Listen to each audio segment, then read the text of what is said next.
밝혔습니다. 해당 증명서는 정형외과에서 발급된 증명서로 뇌종양, 뇌경색 등의 병증이 기재돼 있지만 의사의 이름과 면허 번호, 소속 의료기관은 기재돼 있지 않았고 의료기관의 직인도 찍혀 있지 않았다고 검찰은 설명했습니다. 정 교수 측 변호인단은 입원 장소가 공개될 경우 병원과 환자의 피해가 예상돼 이 부분을 가리고 제출한 거라며 사전에 검찰에 설명했다고 주장했습니다. 또 뇌종양이나 뇌경색과 상관없는 정형외과에서 증명서를 발급받은 건 정 교수가 여러 질환을 앓고 있어 협진을 한 진료과 가운데 하나인 정형외과에서 증명서를 발급한 거라고 설명했습니다. 변호인 측은 정 교수의 병과 관련해 필요한 자료는 추가로 제출하고 있다고 밝혔습니다. 입원 증명서 원본은 아직 검찰에 제출하지 않은 상태입니다. 검찰은 정 교수를 한 번 정도 더 불러 조사한 뒤 구속영장 청구 여부를 결정할 걸로 보입니다. SBS 이현영입니다. 조국 전 법무부 장관이 조 전 장관 일가가 운영해온 학교법인 웅동학원의 교사 채용 시험 문제 출제 과정에 일부 관여했던 사실을 시인했습니다. 조국 전 장관은 일부 언론들의 질의에 웅동학원 측에서 출제 의뢰가 들어오면 관련 전공 교수에게 의뢰해서 시험 문제를 보내줬다. 기간은 기억나지 않는다고 문자 메시지, 전화 통화 등을 통해서 대답했습니다. 그러나 시험 문제 유출과 금품 수수로 이어진 동생 조모 씨의 채용 비리에 대해서는 자신은 물론 아내 정경심 교수가 전혀 몰랐고 관여하지도 않았다고 밝혔습니다. 검찰은 웅동학원 내부 문건에 조국 전 장관의 동생 조 씨가 뒷돈을 받고 빼돌린 교사 시험 문제 출제 기관으로 정경심 교수가 근무하는 동양대가 기재된 사실을 확인하고 조국 전 장관 부부가 문제 출제에 관여했는지 채용 비리를 알고 있었는지 살펴보고 있습니다. 패스트트랙 신속 처리 안건으로 지정된 검찰개혁 법안의 처리 문제를 놓고서 여야는 힘겨루기를 계속하고 있습니다. 자유한국당은 여권의 공수처 설치안을 거듭 강력하게 비판하고 있고 민주당은 한국당의 이번 주말로 예정된 장외 집회를 취소하라고 요구했습니다. 정윤식 기자입니다. 자유한국당 황교안 대표는 조국 전 법무장관 사퇴와 관련해 문재인 대통령의 사과를 요구하면서 정부 여당에서 추진 중인 고위공직자 범죄수사처 설치를 강하게 비판했습니다. 공수처가 대통령의 독재적인 수사기관이 될 것이라면서 과거 나치 독일 정권의 비밀 경찰 조직에 비유했습니다. 대통령 마음대로 할 수 있는 독재적 수사기관이 될 것입니다. 문재인 게슈타포인 공수처를 만들어서 친문 독재의 끝을 보려고 하는 것입니다. 민주당은 한국당이 끝까지 공수처 설치에 반대한다면 협상에 큰 장애가 생길 거라며 전향적인 입장을 촉구했습니다. 그러면서 한국당의 이번 주말 장외 집회 계획을 강하게 비판했습니다. 국정감사가 한창인 그 절정의 시간에 국고 지원금을 받는 공당이 동원 집회를 준비한다니 참으로 어이가 없습니다. 공수처 설치안을 포함한 검찰개혁법은 이번 달 29일부터 본회의 상정이 가능하다는 게 민주당 설명입니다. 민주당이 그때까지 한국당을 제외한 야3당과 검찰개혁법 처리를 위한 논의를 계속하겠다고 밝힌 가운데 패스트트랙 법안을 둘러싼 민주당과 한국당의 갈등은 점차 고조될 걸로 보입니다. SBS 정윤식입니다. 생중계도 관중도 없이 평양에서 기상천외한 남북 대결을 펼친 축구 대표팀이 오늘 새벽 돌아왔습니다. 대표팀은 0대0 무승부에 아쉬워하는 모습인데요. 주장인 손흥민 선수는 다치지 않고 돌아온 것만 해도 다행이다 이렇게 이야기를 했고 최영일 대한축구협회 부회장은 거의 전쟁을 치르듯 했다 이렇게 평양 남북 대결의 뒷이야기를 전했습니다. 얼마나 거칠게 북한 선수들이 나왔는지 여러분 짐작하실 수 있으시겠죠? 하성룡 기자입니다. 어제 오후 평양에서 출발한 대표팀은 중국 베이징을 거쳐 8시간 만에 인천공항에 도착했습니다. 늦은 밤부터 공항을 찾은 팬들의 환영을 받은 태극전사들은 승리하지 못한 아쉬움에 환하게 웃진 못했습니다. 저희도 아쉬운 경기력을 펼쳤는 거는 사실이고요. 3점을 못 가져온 게 조금 많이 아쉬운 점 같습니다. TV 중계가 없는 탓에 현장 분위기는 북한 주재 스웨덴 대사의 SNS를 통해 전해진 게 전부였지만 대표팀은 북한 선수들이 경기 내내 거친 플레이를 해 몸싸움까지 벌이는 등 마치 전쟁을 치르는 것 같았다고 비유하기도 했습니다. 다치지 않고 돌아오는 것만으로도 정말 저는 너무나도 큰 수확이라고 생각할 정도로 경기가 많이 거칠었고요. 심한 욕설도 많이 와갔던 것 같습니다. 그냥 전쟁 치르듯이 그냥 치렀었어요. 이렇게 막 팔꿈치, 그다음 손, 그다음에 막 헤딩, 공중골 뜨면은 그냥 막 무릎 치고 들어오고. 또 예고 없이 치러진 무관중 경기에 대해 북한 축구협회가 어떤 설명도 하지 않았다고 밝혔고, 말을 시켜도 눈을 한번 이렇게 마주친 적도 없고 뭐 그냥 대답도 잘 안 하고. 공식 일정 외에는 철저한 통제 속에 숙소인 고려 호텔에만 머무르게 돼 잠만 많이 잤다며 뒷이야기를 전하기도 했습니다. 해외에서 수많은 경기를 치렀던 태극전사들에게도 2박 3일 평양 원정은 여러모로 특이한 경험이었습니다. SBS 하성룡입니다. 이렇게 평양 월드컵 남북 예선 경기 우리 취재진도 들어가지 못했고 중계진도 가지 못했지요. 이런 데 대해서 김현철 통일부 장관이 무거운 책임감을 느낀다며 정말 죄송스럽게 생각한다고 말했습니다. 김 장관은 오늘 국회 외교통일위원회 국정감사에 출석해서 평양 남북 축구 세계적으로 이례적인 일이라는 보도가 계속되고 있다. 깜깜이 무관중 축구가 있을 수 있는 일이냐는 의원들의 질타에 응원단도 못 가고 중계방송도 이루어지지 못해서 실망스럽다며 유감의 뜻을 밝혔습니다. 김정은 북한 국무위원장이 백마를 타고 백두산에 오른 사진은 어제 여러분께 전해드렸는데요. 외신들은 김정은 위원장 중대 결정의 전조다. 북한의 ICBM이나 위성 발사 가능성도 거론하고 있습니다. 미국 정부는 이런 상황에서도 북한과의 대화 재개 의사를 다시 한번 강조했습니다. 워싱턴 김수영 특파원입니다. 워싱턴 포스트는 김정은 위원장의 백두산 등정은 북미 관계가 교착 상태에 빠진 가운데 중대 발표의 전조가 될 수 있다고 강조했습니다. 로이터 통신은 북한이 웅대한 작전이 펼쳐질 것이라고 말한 것에 대해 미국 본토를 위협하는 대륙간 탄도미사일 ICBM을 발사할 가능성이 있다고 전했습니다. 또 ICBM보다 덜 도발적이면서도 경제적, 기술적인 힘을 과시할 수 있는 위성 발사를 택할 수도 있다고 전망했습니다.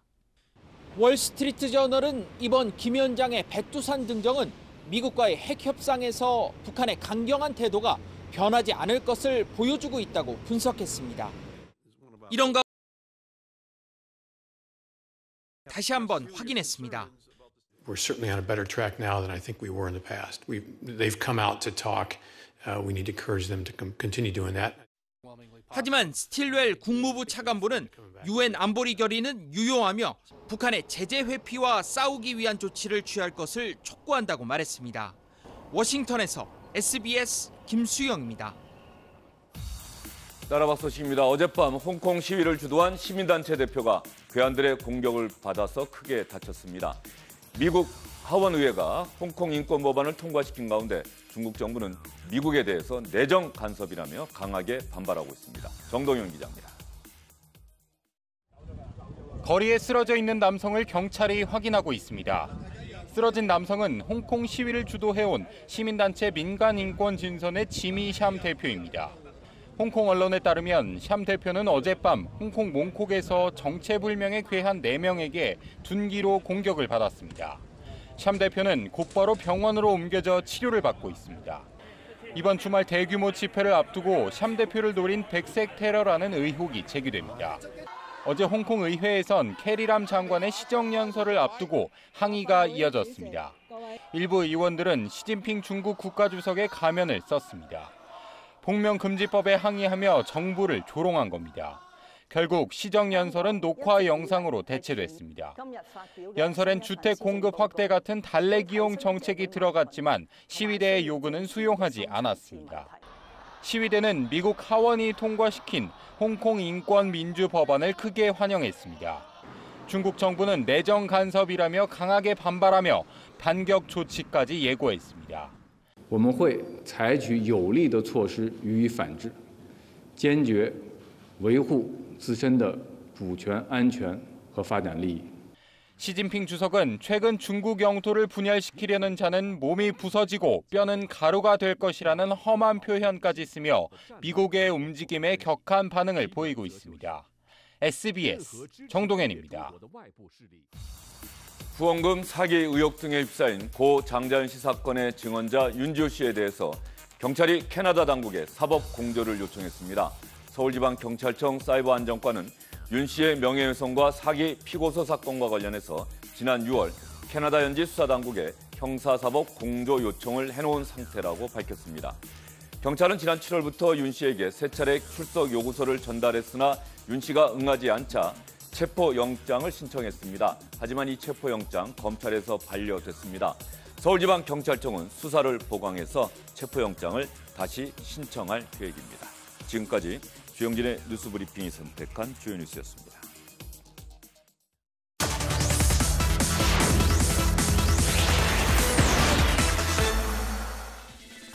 어렵고 답답한 정치 현안들을 여러분께 속 시원하게 설명해드리는 정치 오픈호 순서 시작하도록 하겠습니다.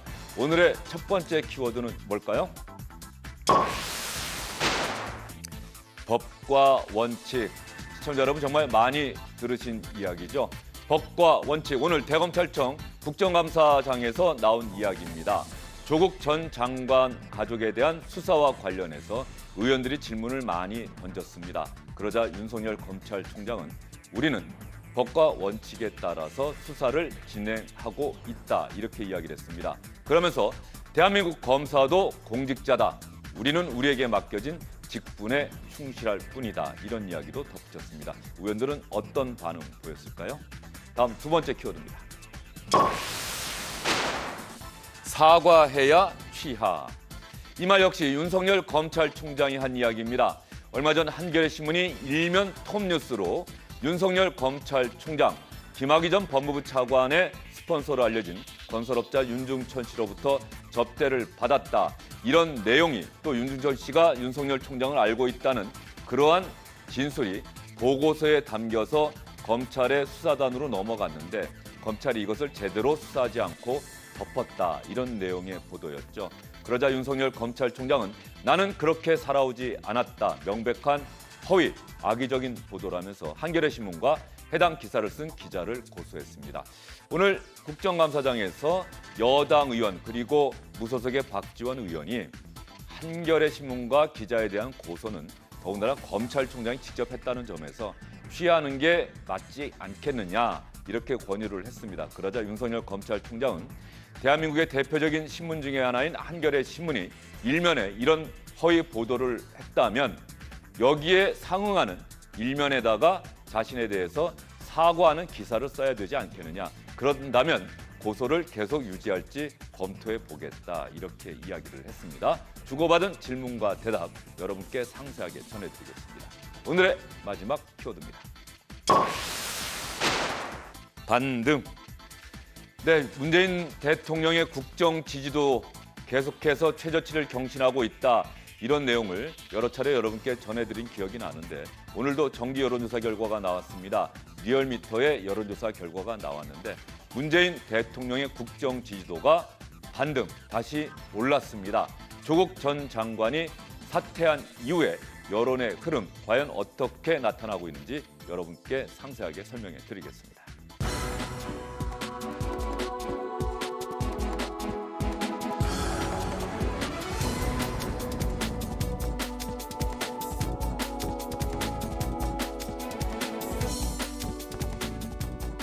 정치 오픈호 순서 본격적으로 시작하도록 하겠습니다. 대검찰청 국정감사장에 출석한 윤석열 검찰총장, 항상 국정감사에 앞서서 기관 보고를 하게 돼 있습니다. 이 기관 보고 자리를 통해서 어떠한 이야기를 했는지부터 여러분께 전해드리겠습니다. 저를 비롯한 검찰 구성원들은 검찰의 변화를 바라는 목소리가 그 어느 때보다도 크다는 것을 잘 알고 있습니다. 검찰 개혁을 위한 국민의 뜻과 국민의 대의기관인 국회의 결정을 충실히 받들고 검찰 스스로 추진할 수 있는 개혁 방안은 과감하게 실행해 나가겠습니다. 윤석열 검찰총장도 검찰 개혁을 요구하는 국민의 뜻을 잘 알고 있다. 검찰 스스로 실천할 수 있는 방안은 선제적으로 강력하게 추진해 나가겠다. 이런 이야기를 했습니다. 박창환 장한대 교수, 김병민 경희대 개공교수, SBS 김영환 논술위원과 함께합니다. 세 분 어서 오십시오. 윤석열 검찰총장은 통상적으로 국회에는 출석을 잘 안 해요. 그런데 국정감사에는 끝까지 응하는 거죠? 그렇습니다. 그러니까 국회 상임위원회에는 출석하지 않지만 국정감사에는 응하는데 오늘 윤석열 총장이 취임한 지 첫 번째 국정감사입니다. 그리고 최근에 조국 전 장관에 대한 수사로 인해서 상당히 사회적 논란이 있었고 또 조 장관이 사퇴한 지 처음으로 있는 그런 국정감사이기 때문에 상당히 지금 그 관심을 모은 상태에서 오늘 국정감사가 진행됐습니다. 윤석열 총장은 뭐 법과 원칙에 따라서 조 장관 관련 수사를 계속해 나가겠다고 했고 앞에 말씀드렸다시피 검찰개혁에 대한 국민의 뜻을 받들어서 검찰이 할 수 있는 방안은 또 신속히 실행해 나가겠다. 그런 원칙적인 입장을 밝혔습니다. 김병민 교수, 박창환 교수 오늘 오전에 국정감사 좀 지켜봤습니까? 네, 지켜봤습니다. 예, 어떤 느낌이 들던가요? 일단은 이 윤석열 총장을 대상으로 하는 국정감사 질문이 좀 뜨겁지 않겠는가라는 생각이 많은 분들이 지배적이었던 것 같은데 일단 조국 전 장관의 사퇴 때문에 여기에 대한 거센 공방들은 조금 사그라들었다라는 생각이 들었고요. 윤석열 검찰총장 입장에서는 좌고면하지 않고 앞으로도 국민이 부여한 이러한 권리에 따라서 수사를 계속해 나갈 뜻을 비쳤습니다. 저는 문재인 대통령이 윤석열 총장을 임명하면서 두 가지를 당부했다고 생각하는데요. 첫 번째는 살아있는 권력도 엄정하게 수사해라. 예. 두 번째는 검찰개혁의 적임자다. 이 두 가지를 당부했다고 봅니다. 첫 번째 살아있는 권력에 대해서 엄정한 수사를 하고 있고요.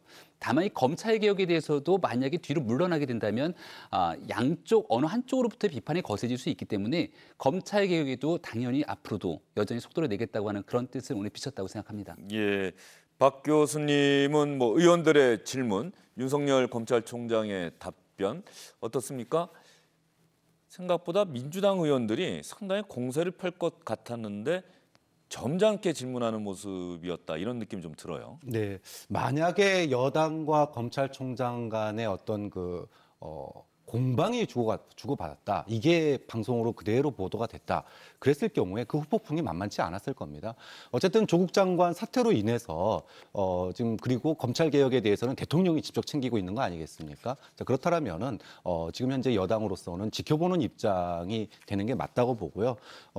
저는 오늘 그 검찰총장도 윤석열 총장도 굉장히 말을 아꼈다고 봅니다. 그러니까 검찰 개혁의 어떤 국민의 뜻을 받들겠다라고 하는 부분 외에 자신에 대한 어떤 진로 문제, 그러니까 사퇴 문제라든지 아니면은 수사에 대한 어떤 그 의견 여러 가지 이제 질문들이 많았는데 거기에 대해서 대체적으로 뭔가 이렇게 설화를 만들지 않겠다 이런 것처럼 굉장히 절제되고 그리고 원론적인 이야기를 했기 때문에 저는 뭐 오늘 그 국정감사장에서 보여준 윤석열 총장의 그런 스탠스가 특별히 뭐 문제를 일으키거나 그렇지 않고요. 오히려 더 진중해 보이고 정말로 검찰개혁 말씀하신 대로 검찰이 할 수 있는 부분부터 지금부터 해나가는 모습 보인다라면은 검찰이 다시 신뢰를 받지 않을까 이런 뭐 생각도 들었습니다. 예, 오늘 윤석열 검찰총장과 질문하고 답변하고 이런 식으로 국정감사를 진행하는 의원들도 있고 전반적으로 검찰개혁과 검찰의 조국 전 장관 가족 수사에 대해서 자신의 생각을 길게 이해하고 윤석열 총장은 굳이 답변할 필요 없다. 이렇게 이야기하는 의원들도 상당수 있었습니다. 그러면 질문과 답변 과정을 통해서 윤석열 검찰총장의 생각을 한번 읽어보도록 하겠습니다. 지금 오후 국정감사도 아마 시작이 됐을 시각인데요. 오후 국정감사도 오전에 국정감사가 전반적으로 이루어졌기 때문에 특별하게 새롭게 나올 내용은 과거의 예를 보면 없습니다. 오전에 나왔던 내용들이 계속해서 반복해서 질문하고 답변하는 형태가 될 텐데 오늘도 그렇게 될 것으로 예상이 되는데 먼저 조국 전 장관이 사퇴한 이후에 윤석열 검찰총장도 동반 퇴진해야 한다. 조국 전 장관 가족 수사, 대통령의 인사권에 대해서 검찰이 도전한 것이다. 이렇게 비판적으로 보는 시각이 있고 동반 퇴진을 요구하는 목소리도 실제로 여당 일각에서 나온 적도 있습니다. 이 부분을 야당 의원이 질문을 했는데 여기에 대해서 윤석열 검찰총장은 어떻게 대답했을까요? 총장님의 2년 임기의 취지는 살아있는 권력으로부터의 독립, 즉 수사에 있어 정치적인 중립성과 독립성을 보장하기 위해서죠. 그렇게 알고 있습니다. 그렇죠? 또 검찰총장 임명장을 받는 자리에서 대통령은 권력 눈치 보지 마라 라고 했는데 조국에 대한 수사가 대통령의 이러한 당부의 말씀을 거역한 거라고 보십니까? 저희들은 법과 원칙에 따라서 어떠한 수사도 이렇게 하고 있습니다. 조국 사태 이후에 여권 일각과 이른바 조빠라는 지지층 사이에서는 윤석열 동반 퇴진을 주장하는 사실을 알고 계십니까? 저들의 주장처럼 조국 사태를 책임지는 총장 자리에서 그러면 물러나실 겁니까? 저는 뭐 저에게 부여된 그 일에 대해서 제가 법과 원칙에 따라서 충실히 할 따름입니다. 좌고우면하지 않고 어떠한 사건이든지 원칙대로 처리해 나가고 있고 앞으로도 그렇게 할 생각입니다. 김영민 교수는 저 답변 어떻게 들으셨어요? 저는 임기를 지키겠습니다. 2년으로 보장되어 있는 검찰총장의 임기를 지키겠습니다. 이렇게 들으셨어요? 어떻게 들으셨어요? 임기를 지키는 건 당연하고 수사도 엄정하게 그대로 진행하겠다라고 들었는데요. 여기에서 만약 윤석열 총장이 제대로 된 수사 결과를 내놓지 못하면 말 그대로 이쪽 저쪽에서 역풍이 불 것 같습니다. 조국 전 장관을 지키기 위한 측에서는 이 정도의 수사 결과를 내놓으려고 그렇게 흔들었냐라고 얘기를 할 것이고 조국 전 장관의 문제가 크다고 생각하는 국민들 입장에서는 이런 방식의 수사 결과를 내놓을 수 있냐, 특검을 가야 된다는 주장을 할 수도 있기 때문에 윤석열 총장 입장에서는 임기 2년은 충분하게 법적으로 부여된 그 기간이기 때문에 여기에 정치적인 입장에 따라서 좌우면하지 않고 엄정한 수사 결과를 내놓겠다. 이런 의지의 뜻으로 저는 해석했습니다. 검찰총장의 임기제가 실시된 게 대략 언제쯤이죠? 기억나십니까? 김영환 의원 혹시 기억나십니까? 뭐 정확히는 잘 기억나지 않지만은 검찰 수사의 독립성과 중립성을 보장하기 위해서 이제 임기 2년에 총장 임기를 이제 규정했는데 검찰청법에 보면은 12조 2항에 검찰총장의 임기는 2년으로 하며 중임할 수 없다 이렇게 되어 있습니다.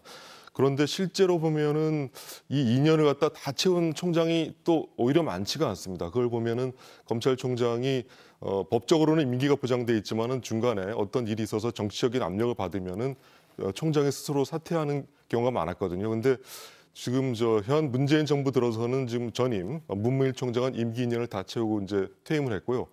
윤석열 검찰총장도 지금 본인의 임기 2년을 채우고 본인이 지금 오늘 말한 대로 법과 원칙에 따라서 여러 가지 사건에 대한 수사를 하겠다 이런 의지를 밝히고 있습니다. 다만 앞으로 또 상황이 어떻게 되는지에 따라서 또 다른 어떤 윤 총장이 여기에 대해서 어떤 책임을 진다든가 이런 얘기가 나올 수 있는데 그거는 좀 상황의 변화를 좀 지켜봐야 될 것 같습니다.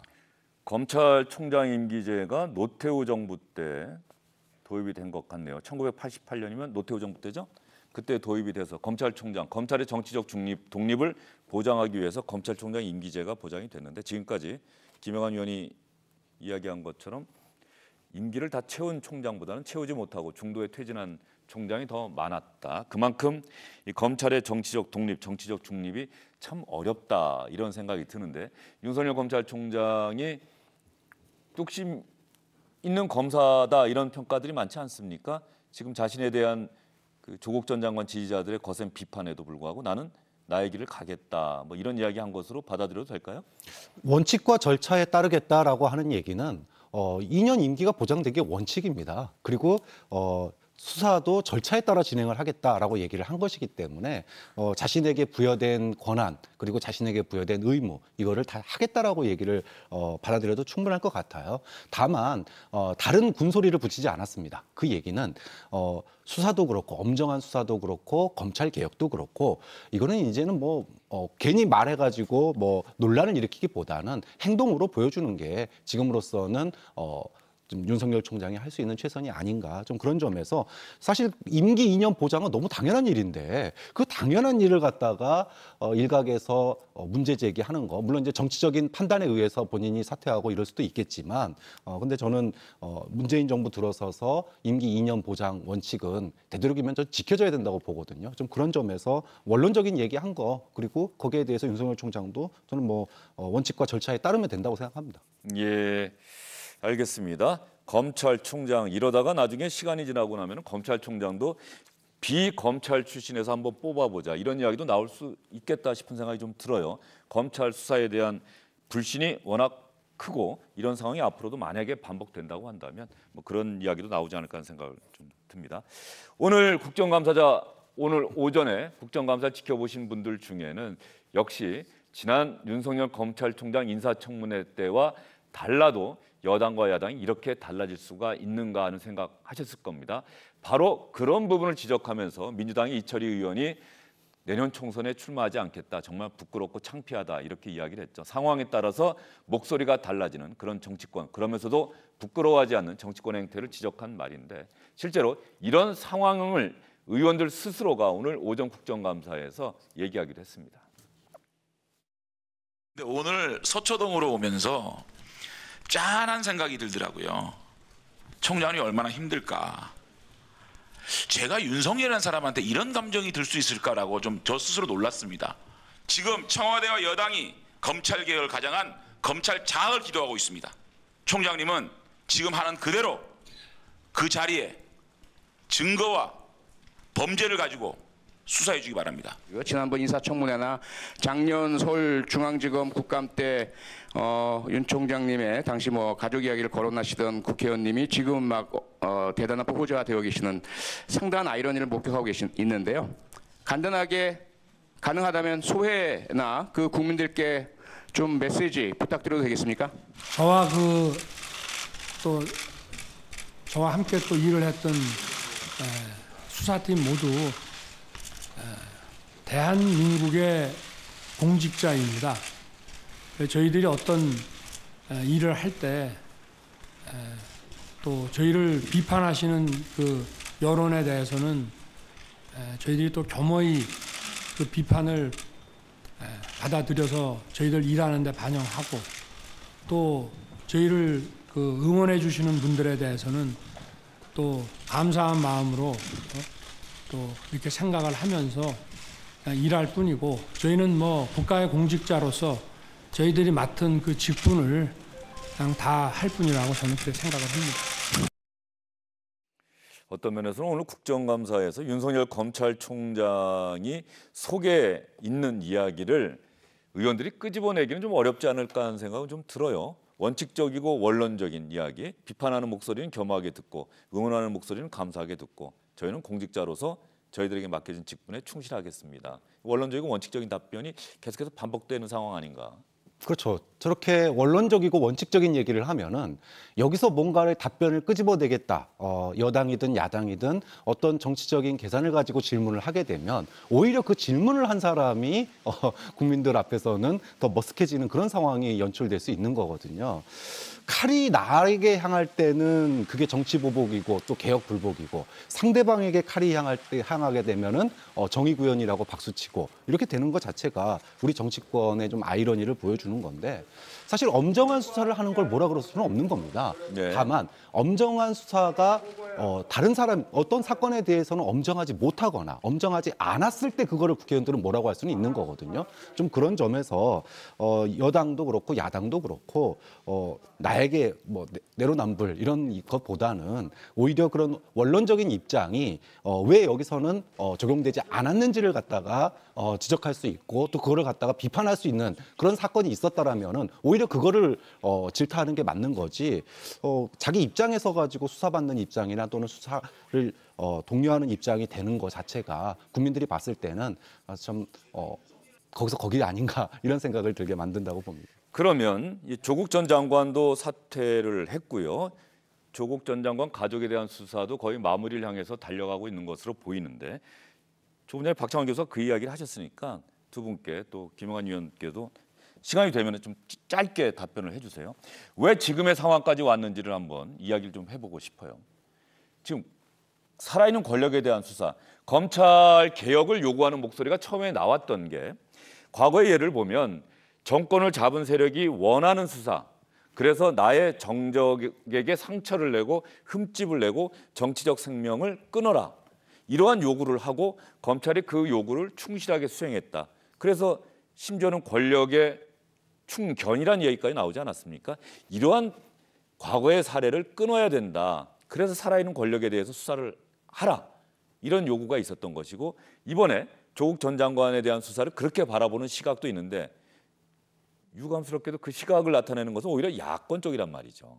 오히려 여당은 정반대로 생각을 하고 있는데 어떻게 평가하십니까? 뭐 저는 아까도 말씀드렸지만 엄정한 수사에 대해서 뭐라 그러는 거는 한계가 있다. 그러니까 민주당이 그동안에 이제 야당에서 그런 얘기 많이 하지 않았습니까? 특히 한국당에서 우리가 그렇게 정치 보복이라고 할 때는 그 검찰 다 지금까지 이용하지 않았느냐. 근데 그 칼날이 자신들을 향해서 오니까 이제는 그것이 뭐랄까요, 개혁불복이다 이렇게 얘기하는 거는 어불성설이다 이렇게 야당이 주장하는 건데 그게 먹혔기 때문에 여론이 6대4 정도로 검찰 수사에 대해서 그리고 문재인 정부에 대해서 비판하는 여론이 더 많았던 걸로 평가할 수 있다고 보거든요. 좀 그런 점에서 살아있는 권력에 대해서 엄격하게 수사하는 거 이게 검찰개혁의 출발점은 맞는데 문제는 검찰이 할 수 있고 해야 되는 일 그러니까 스스로 검찰 개혁에 엄정한 수사는 했지만 검찰 개혁의 어떤 그 제스처들 지금 하고 있는 일이 굉장히 많지 않습니까? 불과 한 달 사이에 그것이 다 이루어지고 있거든요. 그럼 그동안에 왜 안 했냐? 이 부분이 좀 아쉬운 측면인데 그 국민들의 목소리와 또 정치권의 목소리가 있을 때 검찰이 그걸 빨리 받아들였잖아요. 좀 그런 점에서 아쉽긴 하지만 지금 검찰이 엄정한 수사도 하고 있고 그다음에 검찰 개혁을 위해서 약속을 믿는다. 지금처럼 할 수 있는 그런 검찰 개혁을 꾸준하게 해 나간다면 저는 해도 된다고 생각합니다. 그런 점에서 특별하게 문제 없다고 봅니다. 예, 김병민 교수 생각은 어떠세요? 저는 정치권이 오늘 좀 머쓱했을 거라는 생각이 드는 게요. 결국은 검찰 개혁이라고 하는 거는 정치적인 권력으로부터 검찰이 독립해서 엄정하게 수사할 수 있도록 도와주는 겁니다. 근데 지금 윤석열 검찰총장의 이와 같은 이야기를 들어보더라도 어떤 정치 권력이 그 영향력을 행사하든지 간에 본인들의 입장에 따라서 지금은 맞고 그때는 틀리다라는 식의 답변들이 거듭되고 있으니까 오히려 윤석열 검찰총장만이 한길 외길을 갔던 것 아니냐 이런 비판들에 직면해 있는 거거든요. 정치권을 향한 비판 말입니다. 근데 저는 윤석열 검찰총장에 대해서도 완벽하게 한길을 걸어왔느냐라고 하면은 약간의 아쉬움이 남습니다. 이 부분은 2013년도 국정원 댓글 사건 수사 때도 살아있는 권력을 향한 윤석열의 수사였고요. 지금 있게 되는 조국 전 장관을 향한 수사도 살아있는 권력을 향한 수사였습니다. 다만 제가 아쉽다라고 얘기하는 건 서울중앙지검장으로 있었던 2년간의 윤석열 지검장의 수사는 살아있는 권력이 아니라 죽은 권력을 향한 수사였을 수도 있다라는 생각 때문에 이 부분은 조금 결을 달리할 수도 있다고 봅니다. 어찌됐든지 간에 이러한 모든 사건 속에서 정치적인 권력이 검찰의 엄정한 수사에 회방을 놓더라면 이것이 국민들이 절대로 해서는 안 된다라고 주장하는 바기 때문에 이 부분을 해결하기 위한 검찰 개혁에 앞으로 여야 정치권이 집중했으면 좋겠다는 생각입니다. 그리고 지금 두 분이 아직 답변 안 하신 것 중에 하나가 뭐 살아있는 권력, 뭐 조국 전 장관이 문재인 정부의 실세다. 또 뭐 차기 대선 주자로까지 거론되고 있고 여론조사에서도 실제로 그런 결과가 나오고 있는데 뭐 여기까지는 좋습니다. 살아있는 권력에 대해서 수사하라고 문재인 대통령도 이야기를 했는데 지금 문재인 대통령을 지지하고 조국 전 장관을 지지하는 서초동에 모였던 많은 분들은 왜 대통령이 지명하고 대통령 인사권을 행사해서 국회가 인사검증을 해야 할 그런 상황에서 검찰이 먼저 수사에 착수해서 대통령의 인사권을 침해하느냐. 이거는 검찰권의 남용 아니냐. 그래서 최근에 나온 게 절제된 검찰권의 행사 이 얘기란 말이죠. 네. 거기에 대해서는 어떻게 생각하세요? 국민의 들끓는 여론 앞에서 윤석열 검찰총장이 수사를 제대로 하지 않았으면 아마 국민 광화문 광장에 모여있던 국민뿐만이 아니라 상당수의 여론은 특검을 주장했을 겁니다. 그 누구보다 박영수 특검에서 일했던 윤석열 총장 입장에서는 국민들의 그 들불 같은 민심 때문에 이뤄진 특검으로 가게 됐을 경우는 조국 장관에 대해서 끝나는 것이 아니라 조국 장관 너머의 청와대, 진짜 살아있는 권력이 지난 날까지 엄청난 수사의 불길이 번질 수 있을 것이고 그 다음은 이러한 검찰 권력이 제대로 수사하지 않았다는 것 때문에 윤석열 총장이 이끌고 있는 검찰도 수사 대상이 될 겁니다. 따라서 저는 윤석열 총장 입장에서 할 수 있는 정무적 판단에서의 수사가 진행됐던 것이지 이것이 혹자들이 얘기하는 것처럼 문재인 정부를 뭔가 공격하거나 공경에 빠뜨리기 위한 그러한 선택이라고 보기는 상당한 어려움이 있다고 생각합니다. 예, 실제로 지금 김병민 교수 말 들어보니까 김영환 의원도 정치권에서 특검 해야 된다는 얘기 잘 안 나오죠? 야권이 보통 특검 얘기 많이 하는데 야권에서 그런 얘기 안 나오지 않습니까? 그렇습니다. 현재 뭐 초기에는 특검 해야 된다는 얘기가 나왔는데 지금 검찰 수사가 상당히 강도 높게 진행되니까 특검 얘기는 안 나오는 것 같습니다. 근데 아까 이제 두 분도 말씀하셨는데 저도 의견을 말씀드리면은 일단은 그 검찰 수사가 살아있는 권력을 수사하는 것, 그다음에 정치적으로 독립적인 수사를 하는 것에 대해서는 물론 모든 국민이 거기에 대해서는 부인하는 사람이 없는데 또 다른 측면이 있는 것 같아요. 그러니까 살아있는 권력에 대한 수사만 가지고 모든 것이 다 그럼 정당화되고 합리화되느냐? 다른 측면이 있는데 검찰 권력 자체도 하나의 권력이고 그렇기 때문에 그 권력은 적절하게 행사가 돼야 되고 남용되어서는 안 된다 이런 원칙이 있거든요. 근데 지금 우리 국민들이 보면은 현재 이 조국 장관에 관한 그 검찰 수사가 좀 그 정도의 범위를 넘어선 것 같다. 과잉 수사, 검찰 수사의 남용이라고 느껴지는 그 바가 있기 때문에 상당히 또 거기에 대해서 분노를 해서 서초동에 이제 나오신 것 같아요. 그러니까 검찰 수사가 지금 대통령이 법무장관에 대한 인사권 행사에서 국회에서 그 절차에 따라서 그 청문회를 진행하고 검증하는 과정에서 중간에 검찰 수사가 끼어든 거거든요. 그러니까 검찰에서 나중에 청문회에서 문제가 제기돼서 법적으로 이제 어떤 뭐가 드러나면은 그 다음에 수사해도 되는데 중간에 어떤 대통령의 임명권, 그다음에 국회의 어떤 청문 절차가 진행되는 과정에 끼어들었기 때문에 이것은 검찰권의 남용이라고 많은 사람들이 해석하는 것 같아요. 그래서 단지 살아있는 권력에 대한 수사 자체는 굉장히 좋지만은 하지만 그 살아있는 권력에 대한 수사도 적절하게 행사돼야 되고 검찰권도 남용돼서는 안 된다. 여기에 대한 또 국민들의 뜻도 많이 있는 것 같고 그래서 최근에 그래서 검찰이 국민 위에 있으면 안 되고 뭔가 검찰 권력도 자제해야 되고 적절히 행사해야 된다. 이 두 가지 측면을 둘 다 같이 봐야 될 것 같습니다. 예, 알겠습니다. 언제 한번 주영진의 뉴스 브리핑에서 시간을 할애해서 이 검찰 개혁과 관련해서 여당과 야당의 대표 의원들 모셔다가 뭐 토론을 진행해 보겠다 이런 생각이 좀 드네요. 이런 관련 질문이 하나 나왔습니다. 여기에 대해서 윤석열 검찰총장이 오전에 좀 재밌게 대답했던 장면이 있어서 여러분께 소개해드리겠습니다. 검사된 이후 지금까지 특히 2003년 국감장에서 발언한 이후 지금까지 검사로서 윤석열 변한 게 있습니까?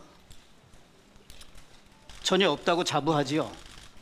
자부까지는 몰라도 정무 감각이 없는 거는 예나 지금이나 똑같은 것 같습니다. 그러니까 정무 감각 없이 검사로서 항상 동일한 원칙, 동일한 기준과 잣대를 가지고 정말 증거와 진실을 쫓아서 수사했다고 자부하지요. 하여튼 그러기 위해서 노력은 했습니다. 정무 감각이 없는 것은 예나 지금이나 똑같다. 윤석열 검찰총장이 저 말 속에 뭔가 의원들에게 국민들에게 하고 싶었던 얘기가 있는 것 같아요. 네, 그러니까 정치권의 입맛에 맞춰서 만약 윤석열 총장이 수사를 해왔으면 지금의 윤석열도 없었을 것이고 여기에 대해서 윤석열 총장의 수사를 지지하고 있는 국민들도 별로 없었을 것 같다는 생각이 듭니다.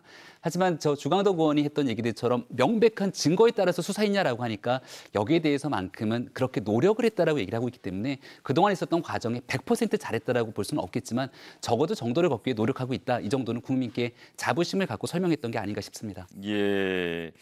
그러면 그것과 관련해서 윤석열 검찰총장에 대해서 한겨레 신문이 일면으로 보도했던 내용, 건설업자 윤중천 씨로부터 접대를 받았고 윤중천 씨가 윤석열 총장을 알고 있다는 진술을 진상조사단에 했는데 이 보고서를 검찰 수사단에 넘겼는데 검찰이 제대로 수사하지 않고 덮었다.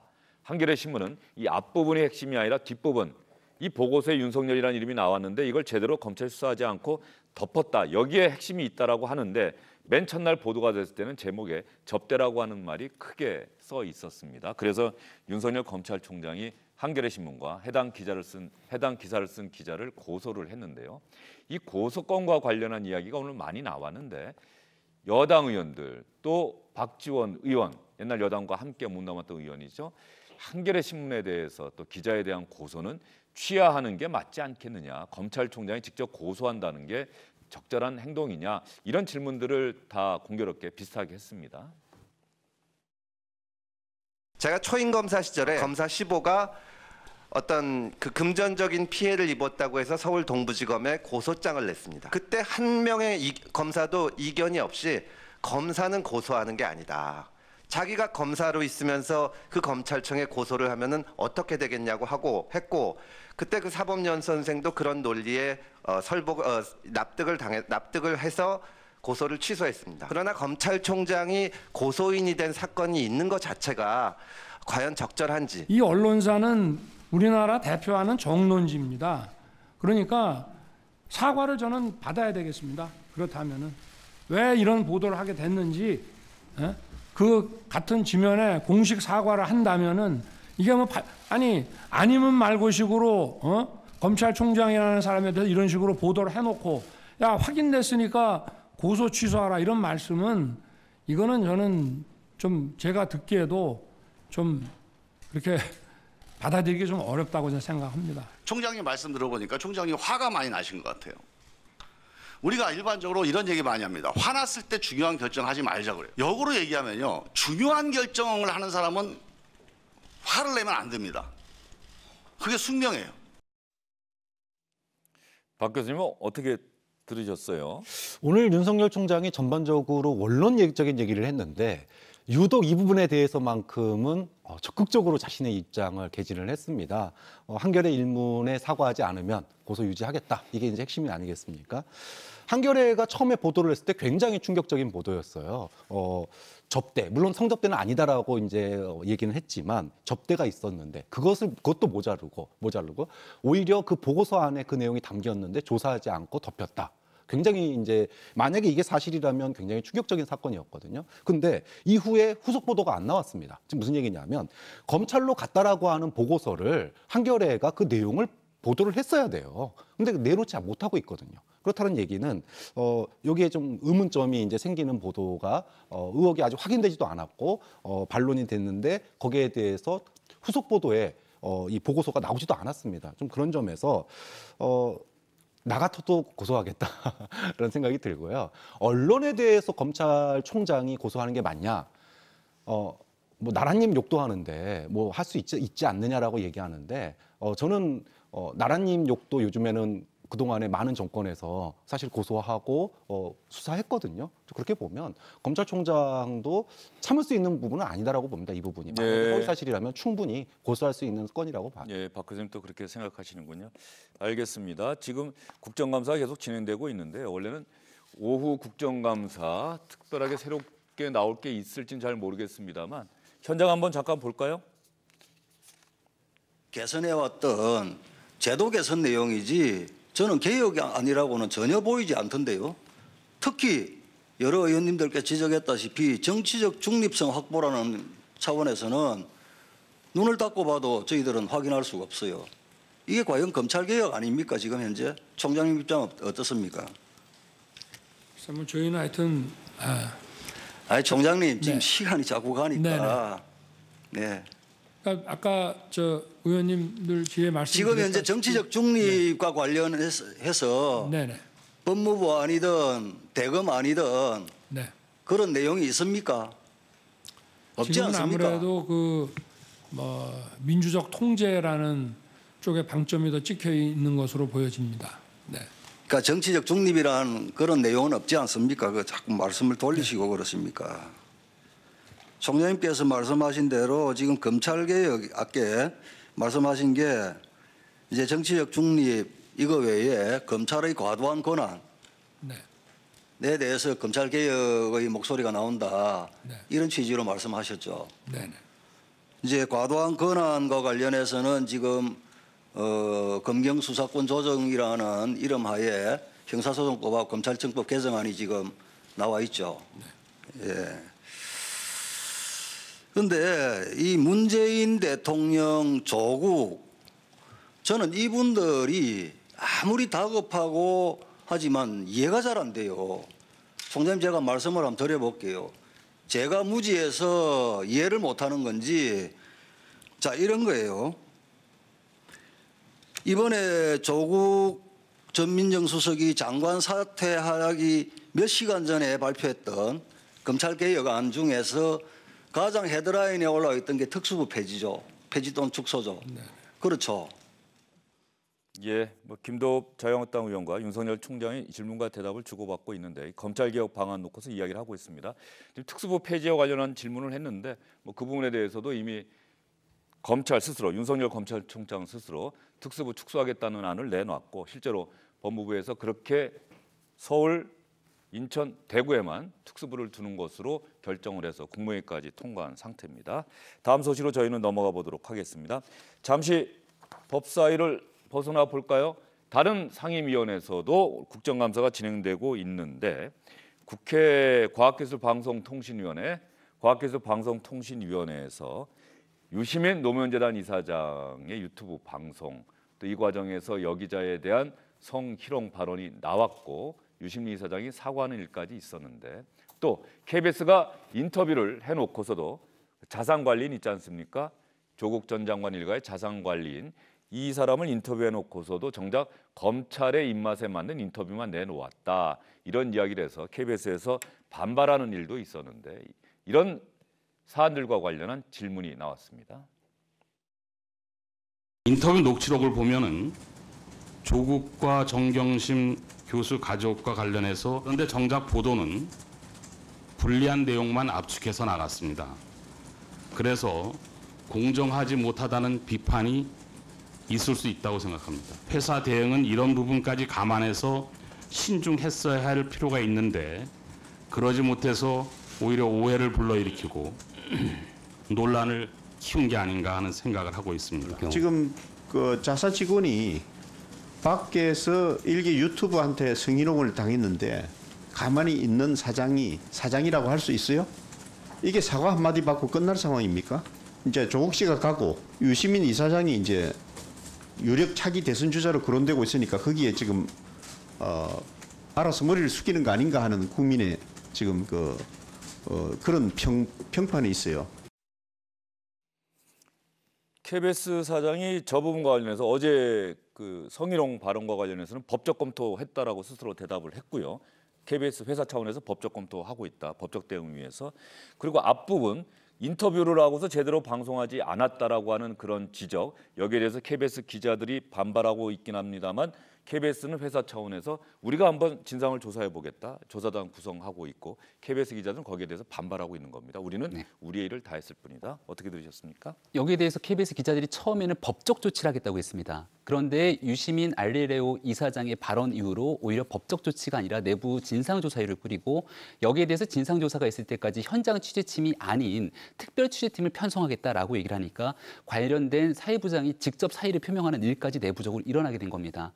KBS는 내부적으로 봤을 때 조국 전 장관 사태가 불거지고 난 다음에 오히려 타사의 언론 보도와 비교해서 공영방송이 제대로 된 보도를 하지 않았다라고 하는 내부의 지적까지 일었던 상황인데 여기에 대해서 외부, 특히나 여권의 핵심적인 스피커라고도 우리가 불릴 수 있는 유시민 이사장의 발언 때문에 공영방송이 흔들린다라고 하는 지적이 있었던 것 같고요. 여기에 대해서 일부에 대한 어느 정도 사과에 대한 표현은 있습니다만은 여전히 국민들의 수신료로 운영되고 있는 공영방송이기 때문에 앞으로도 야당의 비판뿐만이 아니라 국민의 거센 비판의 목소리는 계속 좀 지속되지 않을까라는 생각입니다. 예, 유시민 노무현 재단 이사장과 관련한 질문은 법사위에서도 나왔습니다. 어떤 내용으로 질문이 나왔고 윤석열 총장은 어떻게 답변했는지 저도 한번 들어보겠습니다. 이 조국에 대한 수사를 반대하는 좌파들은 검찰이 조국 가족을 도륙했다. 또 조국 가족을 살해했다. 이런 등의 극언을 퍼붓고 있습니다. 그 정점에 자칭 언론인 유시민이 있는 것은 아시죠? 일부 언론을 통해서 뭐 보고는 있지만 그분이 뭐 정점에 있으신지 아니면 자신의 그 입장을 그냥 자유롭게 표현을 하는 건지 제가 그거는 좀 판단하기 좀 어려울 것 같습니다. KBS 여기자를 성희롱하면서까지 검찰을 조롱했는데 고소고발이 된 걸로 알고 있습니다. 이 부분에 대해서 철저하게 수사를 좀 부탁드리겠습니다. 하시겠습니까? 뭐 고발 사건이니까 저희가 원칙대로 절차에 따라서 수사를 하겠습니다. 네. 예, 알겠습니다. 뭐 이 내용은 시청자 여러분 들으시면 바로 이해가 되실 것 같아서 특별한 논평 없이 넘어가도록 하겠습니다. 오전에 국회 정무위원회에서도 국정감사가 있었는데 조국 전 장관 자녀의 서울대 로스쿨 공익인권법센터 인턴 그리고 인턴으로 일했다는 증명서 발급 이것과 관련해서 지금 검찰이 수사를 진행하고 있지 않습니까? 중요한 증인이다, 참고인이다 이런 평가를 받았던 한인섭 교수, 지금은 형사정책연구원장인데 오늘 국정감사에 출석을 했고 야당 의원들은 그 부분을 집중적으로 물었는데 한인섭 원장은 검찰이 수사를 진행 중이어서 대답을 하기가 어렵습니다라고 대답을 했습니다. 그러자 야당 의원들은 발끈했습니다. 2013년도 7월 15일 날 인턴십 예정 활동 증명서를 조국 전 장관의 아들 씨한테 떼준 적이 있습니까? 그 사안에 대해서는 지금 검찰에서 수사 중에 있기 때문에 그렇게 대답할 줄 알았는데 사실만 확인해 주면 돼요. 본인이 원장이었고 본인이 책임지고 있었던 센터장 기관으로 있을 때예요. 떼준 적이 있습니까? 없습니까? 그 역시 지금 수사 중이기 때문에 여기서 답하기 적절치 않습니다. 아니 그럼 여기 왜 나옵니까? 국민들이 여기다 쳐다보고 있는데 왜 조국을 비유하고 있습니까? 저렇게 하면 조국의 방패 역할을 자임하는 겁니다. 우리 그 원장께서 조국의 제2의 조국이 되시는 겁니다. 한윤석 원장 입장에서는 사실 또 저렇게밖에 이야기할 수 없을 것 같은데 뭐 검찰 수사 결과를 지켜보는 수밖에 없겠군요. 네, 이게 사실 국감이라고 하는 게 말 그대로 국정에 대한 업무를 감사하는 자리잖아요. 경제인문사회연구회 거기에 출연기관에 대한 국감이었거든요. 근데 경제인문사회연구회에 대한 국감은 온데간데 없고 또다시 조국 논란만 남아 있습니다. 이 증언법 3조의 재판과 관련된 사항에 대해서 얘기하지 않아도 되는 사안이 있거든요. 업무와 관련된, 즉 형사정책연구원의 업무와 관련된 얘기를 질문을 했다 그러면 당연히 대답을 해야 되는 거죠. 그런데 업무와 상관이 없는 이 개인과 관련된 이런 질문이었기 때문에 본인으로서는 대답하기 좀 어려운 부분이 있었던 것 같고요. 다만 좀 안타까운 게 이번 국감에서 정말로 국민들의 세금이 들어간 부분인데 거기에 대한 이야기는 사라져버렸다라고 하는 게 좀 아쉬운 대목인 것 같습니다. 예, 알겠습니다. 국정감사 소식은 이쯤에서 정리를 하도록 하고요. 충실히 오전에 국회 법사위를 중심으로 해서 국정감사 상황을 여러분께 전해드렸습니다. 문재인 대통령에 대한 국정 지지도 리얼미터의 정기 여론조사 결과가 오늘 나왔습니다.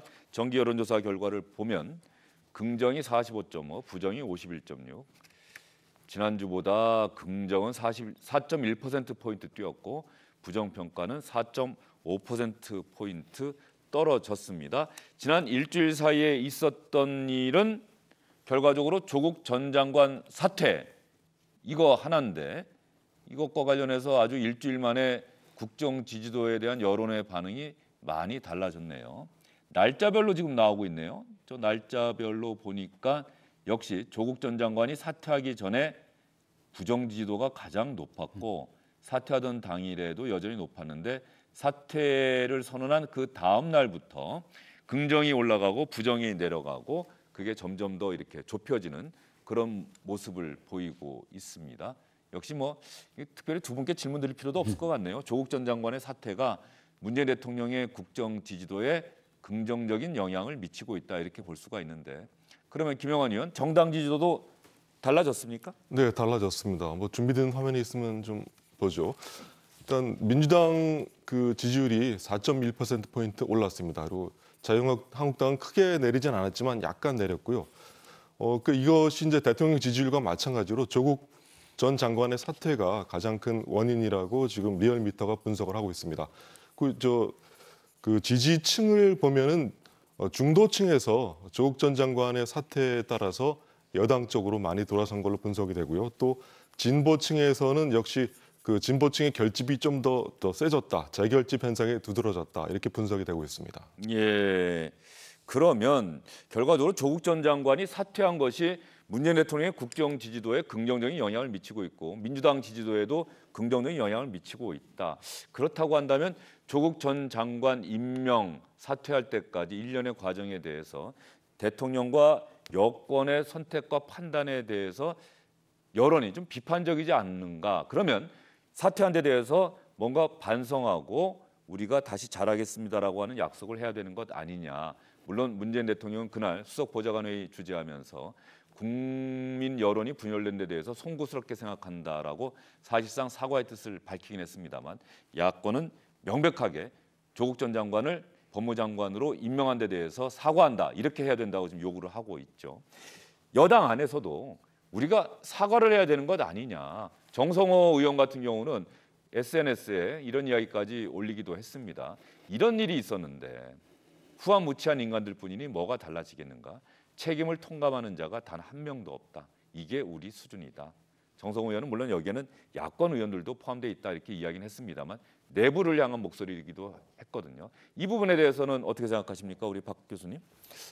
결과적으로 지금 이제 문재인 대통령에 대한 국정 지지도가 하락이 멈췄는데 그 원인을 보면 중도층의 부정 여론이 멈췄어요. 그러니까 그동안에 14일 전 그때 격차가 아까 그 여론조사 그 내용에 보면 부정과 긍정의 격차가 무려 17%까지 벌어졌었습니다. 부정이 그만큼 앞선 거죠. 그런데 지금 이제 6% 차이로 이게 붙었지 않습니까? 네. 그 얘기는 중도층, 결국은 여론이 조국 사퇴를 지지했다 이렇게 봐야 될 것 같아요. 그렇게 본다면 결과적으로 여당의 오판이 있었고 그 오판이 도대체 어디서 기인한 건지에 대한 이야기는 분명히 평가는 있어야 된다고 봅니다. 그게 누가 책임지고 안 책임지고의 문제를 떠나서 왜 여론을 그럼 그 당시에 읽지 못했는지에 대한 이런 이야기들이 나왔으면 좋겠는데 이것이 어떤 특정인에 대한 사람의 책임으로 나타나는 거는 그 다음에 돼야 된다고 생각해요. 그러니까 왜 여론을 보지 못했는지에 대한 얘기가 분석이 먼저고 그 다음에 책임이 나와야 되는데 책임 공방으로 가버리게 되면 민주당에서 과연 배울 게 뭐가 있을까?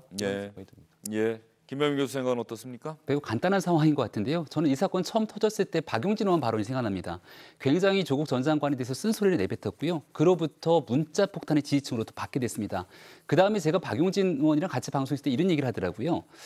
저는 예로부터 쓴소리를 하는 사람이 충신이라고 들었습니다만 하면서 점점점 말을 아꼈습니다. 근데 박용진 의원에 대해서 그러한 사태를 보고 난 뒤에 흔히 말하는 지지층의 결집 속도를 보고 나서 더불어민주당 내에서는 여기에 대한 비판적인 목소리를 제기하는 사람이 없었죠. 하지만 결과는 35일 만에 낙마를 가져왔던 것이 현실입니다. 총선이 얼마 남지 않았기 때문에 중도층과 국민의 민심이 얼마나 준엄한지를 판단했다면 여기에 대해서 제대로 된 말을 하는 사람들, 이런 여당의 정치인들이 꼭 필요하지 않을까 생각이 들고 야권에게 남겨진 숙제는 이제 조국 사태 이후를 어떻게 가져갈 것인지에 대한 정확한 비전들을 좀 꾸릴 때가 되지 않았는가 싶습니다. 네, 알겠습니다. 그러면 정치 오픈의 순서는 이쯤에서 하도록 하고요. 조국 전 장관 가족과 관련한 수사, 정경심 교수가 뇌경색, 또 뇌종양 이런 판정을 받았다고 하는데 그것과 관련된 소식은 잠시 뒤 주영진의 뉴스브리핑 2부에서 여러분께 전해드리도록 하겠습니다. 세 분 수고 많으셨어요. 대검찰청 국정감사에서 윤석열 검찰총장은 조국 전 법무부 장관 수사에 대해 법과 원칙에 따라 수사하고 있다고 밝혔습니다. 조국 전 법무부 장관의 부인 정경심 교수가 어제 6번째 검찰 소환 조사를 받았습니다. 정 교수 측은 뇌경색과 뇌종양 진단을 받았다는 것과 관련해 의사와 소속 의료기관의 직인이 찍히지 않은 입원 증명서를 검찰에 제출했습니다. 정 교수 변호인 측은 필요한 자료를 추가로 내겠다고 밝혔지만 아직 입원 증명서 원본은 제출하지 않고 있습니다. 검찰개혁법안 처리를 두고 자유한국당이 여권의 공수처 설치안을 거듭 비판한 가운데 더불어민주당은 한국당에 이번 주말 예정된 장외 집회를 취소하라며 압박했습니다. 생중계도 관중도 없이 평양에서 남북 대결을 펼친 축구팀이 오늘 새벽 귀국했습니다. 선수들은 전쟁과 같은 거친 경기가 펼쳐졌다며 다치지 않고 돌아온 것만도 다행이라고 밝혔습니다. 김현철 통일부 장관은 통일부 장관으로서 무거운 책임감을 느낀다면서 정말 죄송스럽게 생각하고 있다며 유감의 뜻을 밝혔습니다. 제가 몇 가지 소식을 더 전해드리겠습니다.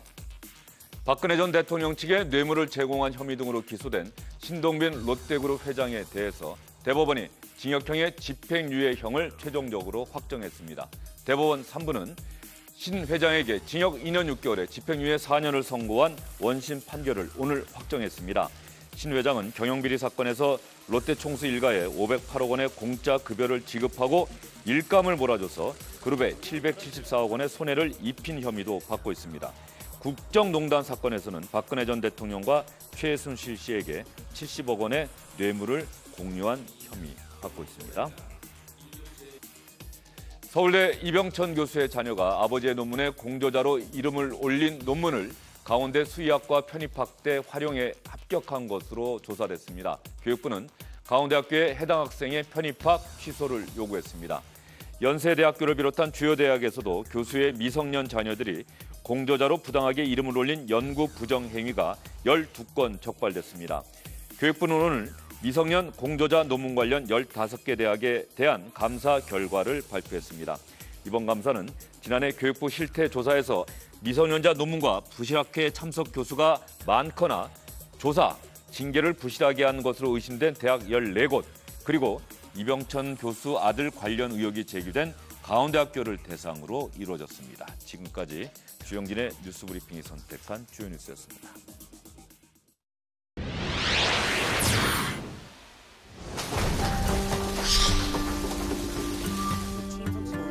국민 여러분께 죄송하고 송구하고 감사하고 고맙습니다. 저는 이제 한 명의 시민으로 돌아갑니다.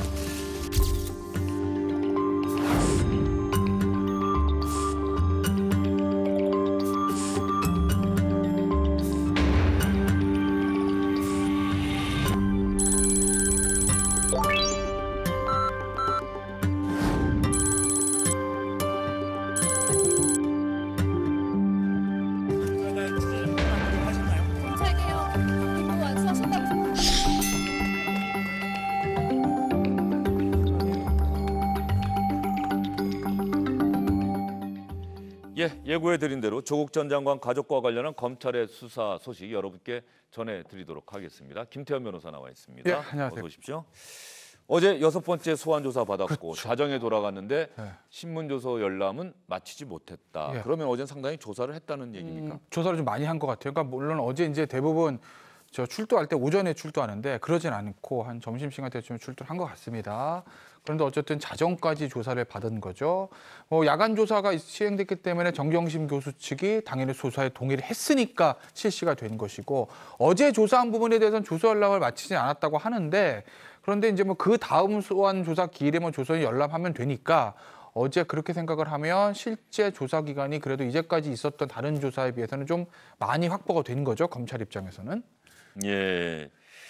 그런데 정경심 교수에 대해서는 지금 사실 검찰의 수사 이제 조만간 수사 결과 발표하고 구속영장 청구해 이제 더 이상 소환하지 않는다는 얘기도 참 있던데요. 근데 열람을 다 못 마쳤으면 한 번 더 나와야 되는 거 아닙니까? 근데 모르겠습니다. 이제 가장 중요한 게 사모펀드고 예. 사모펀드가 조사한 게 사실은 사무소 위조나 이런 거에 비해서 상당히 많을 수밖에 없어요. 변호인 측과 공방도 사실 좀 굉장히 좀 많을 거고요. 그런데 글쎄 뭐 검찰에서 지금 수사 결과 중간 브리핑을 하는 것이 아니기 때문에 정확히는 알 수는 없으나 어제 그제 이제 일부 언론도 보도를 좀 종합을 해서 보면 아직까지 사모펀드에 대해서는 그렇게 많이 조사가 된 것 같지는 않거든요. 그러면 어쨌든 검찰은 어떤 판단을 하든지 간에 사모펀드 조사는 맞춰야 되니 그러니 어차피 오늘 목요일입니다. 이번 주는 또 거의 다 지나간 거고 다음 주 중반 정도 돼야 조사가 좀 끝나지 않을까 싶어요. 제 개인적인 느낌이에요. 왜냐하면 더군다나 정경심 교수가 좀 몸이 안 좋다고 하니까 뭐 강도 높은 조사를 하다가 좀 몸이 아프니까 오늘은 그만하겠습니다. 그럼 또 그만해야 되는 것이거든요. 그렇다고 보면 조사가 조금 더 저는 길어질 가능성이 조금 높지 않을까 그렇게 봅니다. 현재 상황에서 판단해보자면. 근데 일부 언론 보도를 보면요. 이제 네. 소환은 거의 마무리됐다. 이제 구속영장 청구여부 결정할 것이다. 뭐 그런 얘기가 보도도 나오고 있죠. 있어요. 네. 그래서 이번 주가 거의 끝나고 어제가 마지막인 줄 알았는데 예. 제가 드는 생각은 열람을 다 마치지 못했다는 것 때문에 그러면 그 집에서 볼 수 있는 건 아니잖아요. 그럼요. 예. 반드시 나와서 봐야 예, 되니까 한 번은 더 나와야 되는 건 아니에요. 그러니까 열람을 마치지 못했다면 예. 무조건 한 번은 더 나와야 되는 거예요. 근데 이제 쟁점은 검찰이 원하는 질문들이 있을 거 아니겠습니까? 정경심 교수 대답과 상관없이 그 부분에 대한 조사와 질문이 다 끝났다는 거죠. 그러니까 그 부분, 사모펀드에 대한 부분. 그러니까 언론 보도가 조금씩 달라요. 이것도 어떻게 보면 예전처럼 나름대로 좀 수사본이 좀 예전과 다르게 수사본이 많이 걸려 있는 것 같아요. 그래서 일부 언론 보도면 주영진 앵커 얘기처럼 거의 다 끝났다는 보도도 있고 아니다. 사모펀드는 뭐 이제 반도 안 했다는 보도도 있긴 있습니다. 그러니까 뭐가 진짜인지 모르겠어요. 예. 그러니까 어찌됐건 간에 사모펀드에 대한 어떤 공방은 조금 제기가 되는 것 같고 어쨌든 글쎄요. 최소한 한 번은 더 나와야 되겠죠. 열람 때문이라도. 그리고 지금 많은 분들이 관심을 갖고 있는 대목은 또 어떤 분들은 상당히 안타까워하고 있죠. 네. 정경심 교수가 뇌경색으로 고생해 왔고 뇌종양 진단을 최근에 받았다. 진단서를 떼어서 검찰에 제출했는데 의사의 이름도 없고 병원의 이름도 없고 직인도 없다. 그 변호인단은 그거 다 이미 얘기가 된 거다. 그거 다 쓰면은 또 그 병원이 의사가 공개가 되면은 또 고통받을 수도 있지 않느냐. 근데 검찰에서는 이상하다. 이래서 이거는 제대로 우리가 확인할 길이 없다. 이런 이야기들이 계속 오고 가는데 그런 사건 이제 많이 의뢰하고 그렇죠. 이런 경우 어떻게 합니까 검찰이? 제가 그저께부터 이 말씀 드리잖아요. 검찰이 정경심 교수 신병 처리를 함에 있어서 이미 내부적으로 결정을 했을 거예요. 그런데 마지막 변수가 이 건강 상태입니다. 그저께 남편의 조국 전 장관의 사퇴하고 난 이후에 정경심 교수의 뇌경색과 뇌종양 얘기가 나오기 시작했어요. 그래서 제가 한 대로 얘기 드린 대로 정말 급성 뇌경색에 뇌종양도 정말 악성에 당장 수술을 요하는 정도면 검찰 입장에서는 영장을 칠 수가 없겠죠. 왜냐하면 일단 사람 목숨을 살리고 나와야 되니까 당장 수술해야 되는데 어떻게 뭐 서울구치소에 가두겠어요. 뭐 영장을 치더라도 수술 끝나가는 게 맞지. 그래서 그게 마지막 변수거든요. 그러니까 검찰은 당연히 그 부분을 정확히 확인하려고 할 겁니다. 아프다고 하면 어느 정도 아프고 정말 당장 수술을 요하고 입원 치료를 해야 되는 정도인지 의사의 진단서와 소견서 거기다가 우리 검찰도 의사 출신 검사들이 있으니 그것을 뒷받침할 수 있는 CT나 MRI 같은 의무 기록 사본을 다 내라. 그럼 우리가 보고 아 정말 아프구나. 당장 수술을 해야 되는구나. 목숨이 경각에 달렸구나. 그러면 영장 안 칠게. 이렇게 결정하겠다는 거 아니겠습니까? 확인을 해야 되는 거죠. 근데 저는 예. 왜 이런 논란이 되는지 어제 나왔잖아요. 예. 그럼 어제 나왔으면 어제 그 얘기 했으면 되는 거 아닙니까? 병원이 어딥니까? 의사 선생님 누구죠? 예. 그러면 그거 갖고 검찰이 독자적으로 그렇죠. 확인해 볼 수 있잖아요. 그런데 일단 변호인 측에서 지금 낸 건 입원 증명서입니다. 내용은 환자 정경심이 병원에 입원했습니다. 그리고 진료관은 뇌종양 뇌경색을 담당하는 신경외과가 아니라 정형외과로 적혀 있었어요. 의사명, 의사번호 안 적혀 있었습니다. 근데 원래 진단서 띄워보신 분은 알겠지만 병원 직인뿐만 아니라 의사 누구, 의사 면허 번호가 다 들어가거든요. 그거 다 공란이 나는 거예요. 병원 직인도 찍혀 있지 않았고. 그러니 검찰은 이게 뭐야.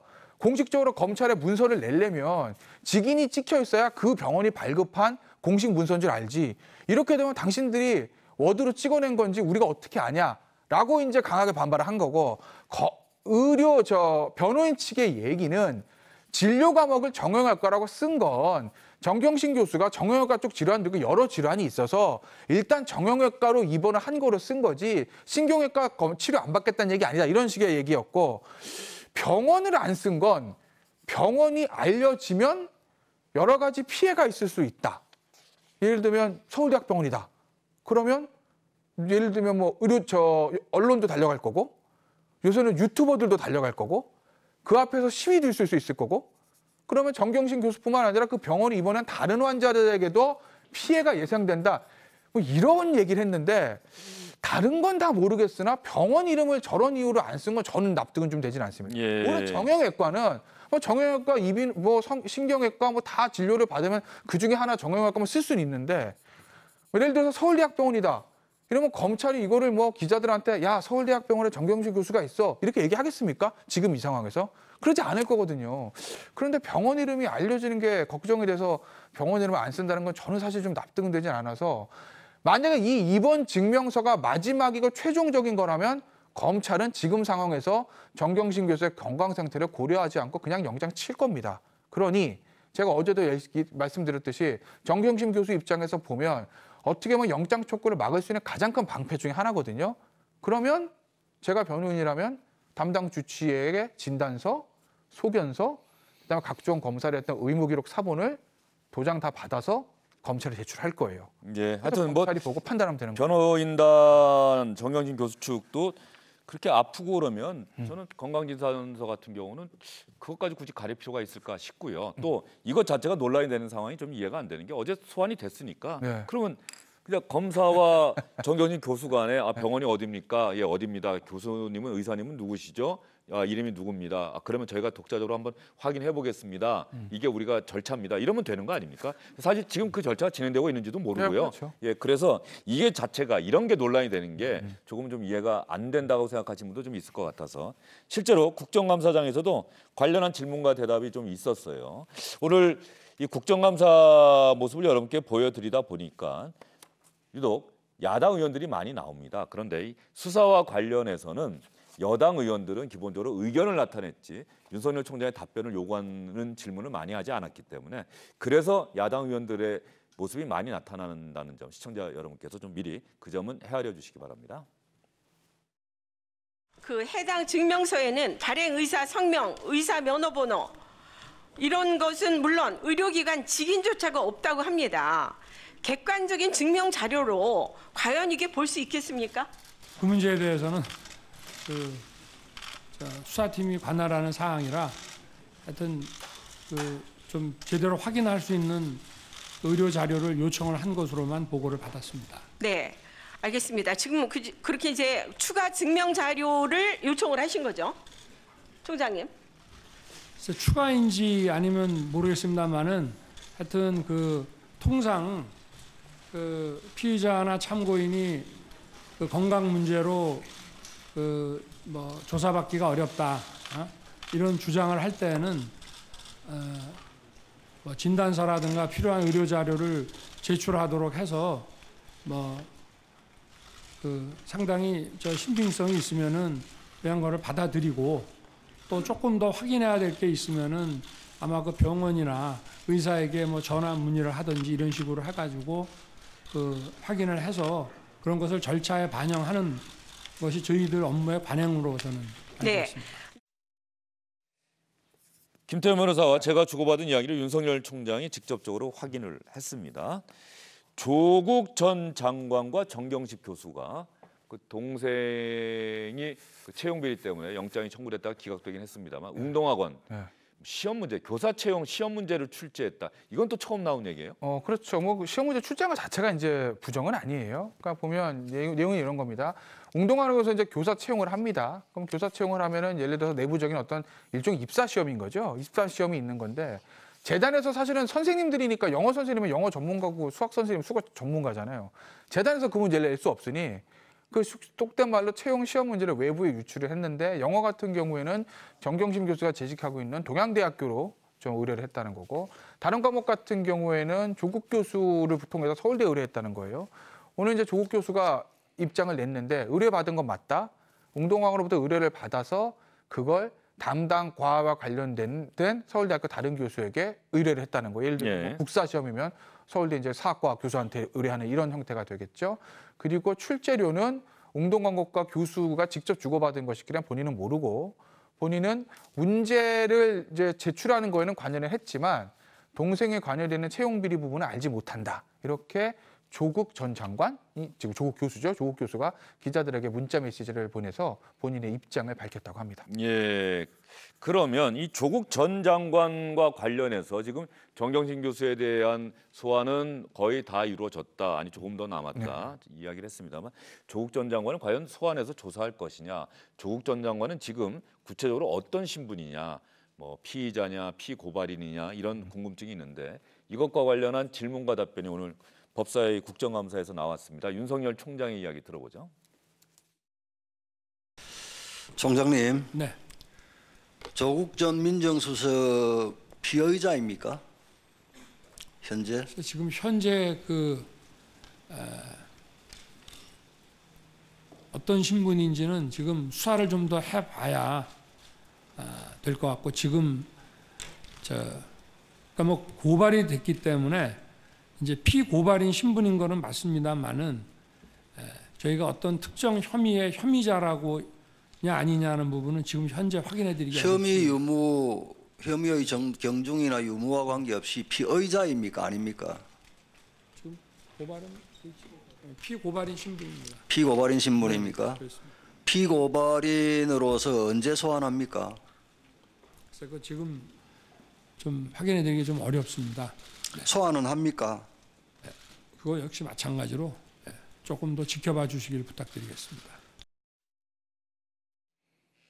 상당히 중요한 부분에 대한 질문이 나왔고 그런데 윤석열 총장 이야기 중에 일단 피고발인이다, 피의자는 아니다 이거는 확인된 것 아닙니까? 지금 답변하는 그 모습이나 이런 걸로 봤을 때 아직까지 공식적으로 내부적으로 피의자로 뭐 전환된 것 같지는 않아요. 저 얘기를 들으면. 왜냐하면 윤석열 총장이 얘기를 하려다가 돌아보고 그렇죠. 옆에 다른 검사장의 이야기를 들어보고 피고발인이다 이렇게 이야기를 했거든요. 그러니까 형식상 피고발인이고 뭐 일부 언론에서 그런 보도가 있었던 건 맞아요. 영장에 압수수색 영장 뭐 혐의하고 피의자 있잖아요. 거기 피의자에 뭐 조국이라고 써 있었다는 이제 그 일부 언론 보도도 있었는데 그런데 조국 전 장관이 그거는 스스로 공개적으로 부인한 적이 있어요. 부인한 적이 거기에는 있고, 자신의 이름은 없다고 이렇게 얘기를 하고요. 그래서 이제 그런 부분들을 말씀을 드리고 근데 어쨌든 지금 윤석열 총장의 말의 뉘앙스를 보면 내부적으로 아직까지 어떤 특정 혐의에 대해서 피의자로 전환된 것 같지는 않습니다. 근데 다만 뭐 조국 전 장관에 대해서 기소를 할지 영장을 칠지 그거는 우리가 알 수는 없으나 어떤 형태로 저는 조사를 할지도 지금 아직은 알 수가 없는 거죠. 조사를 할지조차. 그렇죠. 근데 저는 개인적으로 조사는 할 것 같아요. 비공개로. 왜냐하면 만약에 혐의가 없다고 하면 조사를 해서 무혐의를 털어줄 건 털어줘야 되거든요. 그렇지 않으면 혐의가 있으면 기소하는 거고 혐의가 없으면 근데 조사를 해보고 무혐의를 종결. 자, 부인까지는 모르겠으나 남편인 조국 전 장관은 그 상황에서 자세히 알지 못하는 무혐의 이렇게 종결을 해야지 조사도 안 하고 종결하면 두고두고 뒷말이 남을 거예요. 야 이거 전 장관이라고 정권 눈치 봐가지고 봐준 거 이런 얘기 안 하겠습니까? 반대 진영에서. 그러니 어떤 형태로든지 진실을 밝히는 차원에서 조국 전 장관은 조사를 할 거다. 다만 그렇다고 해서 기소가 된다. 뭐 지금 무혐의다. 구속이 된다. 이것까지는 저희가 지금 예측할 수는 없는 거고요. 예, 알겠습니다. 피고발인이니까 또 피고발인 조사도 그렇죠. 하긴 해야 네. 되는 거죠. 고발 그럼요. 사건과 관련해서 법적으로 마무리하기 위해서는. 예, 알겠습니다. 오늘 여기까지 듣겠습니다. 김태현 변호사 수고 많으셨어요.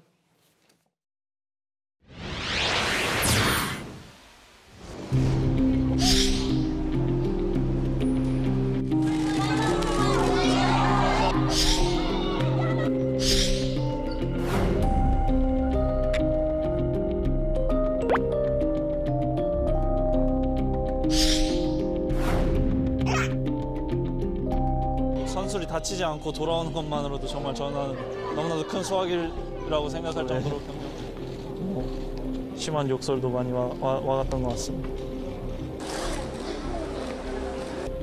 굳이 별로 눈에 띄질 않아서. 그냥 전쟁 치르듯이 그냥 치렀었어요. 팔꿈치, 그다음 손, 그다음에 헤딩, 뭐 공중골 뜨면은 그냥 막 무릎 치고 들어오고.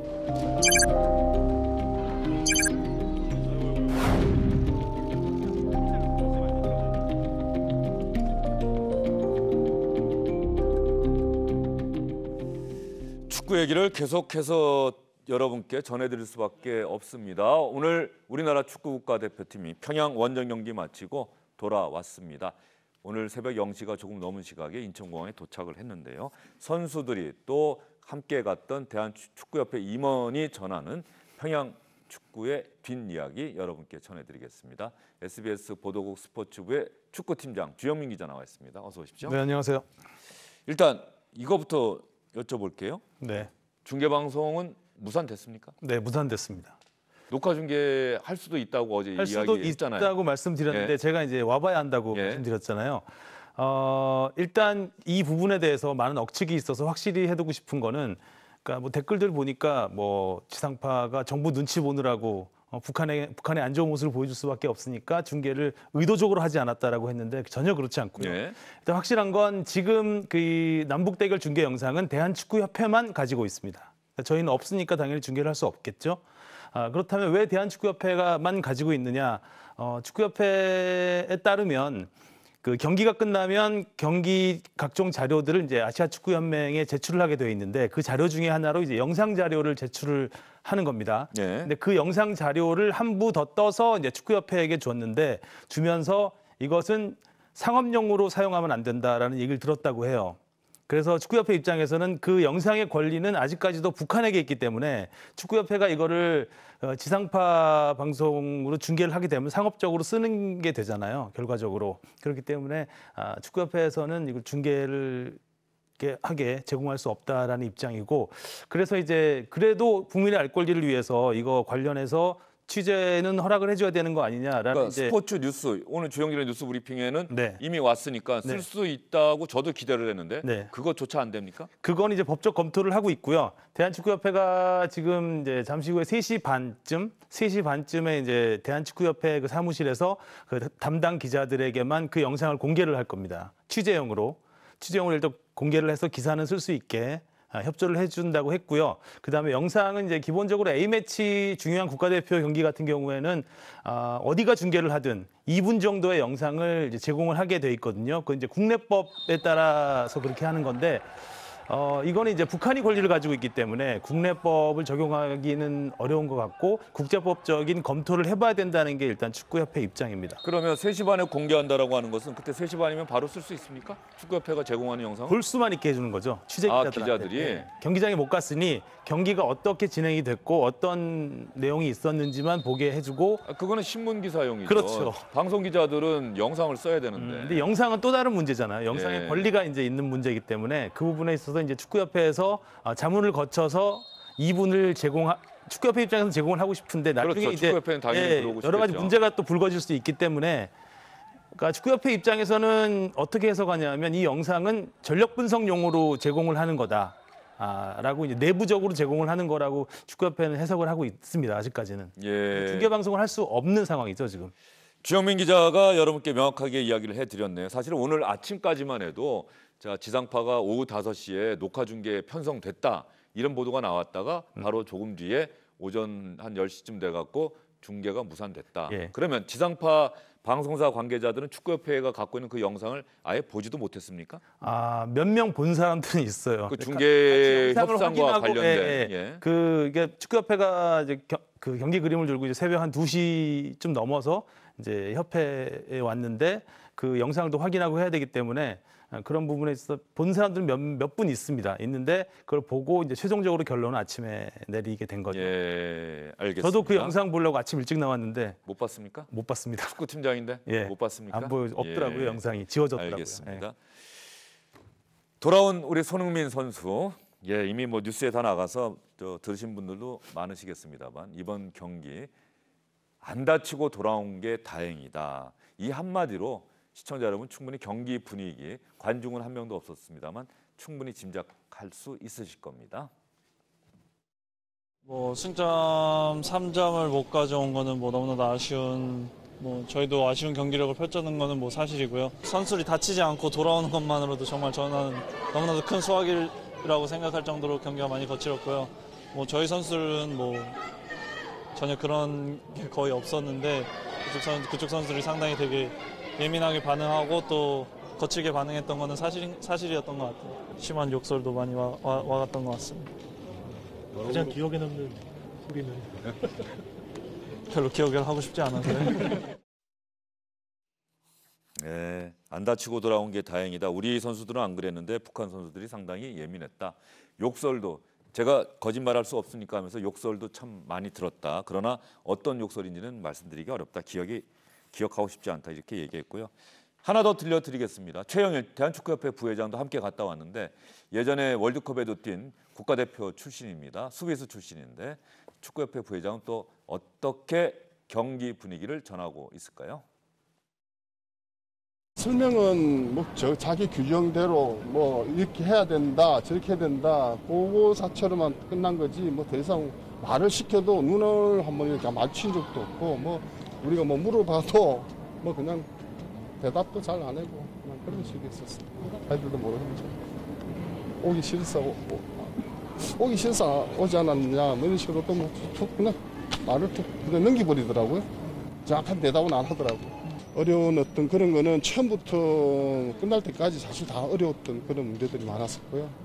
그래서 뭐 우리는 사실 여기는 이기러 갔는데 뭐 비기는 그 자체로만 해도 전적으로 만족은 하는 겁니다.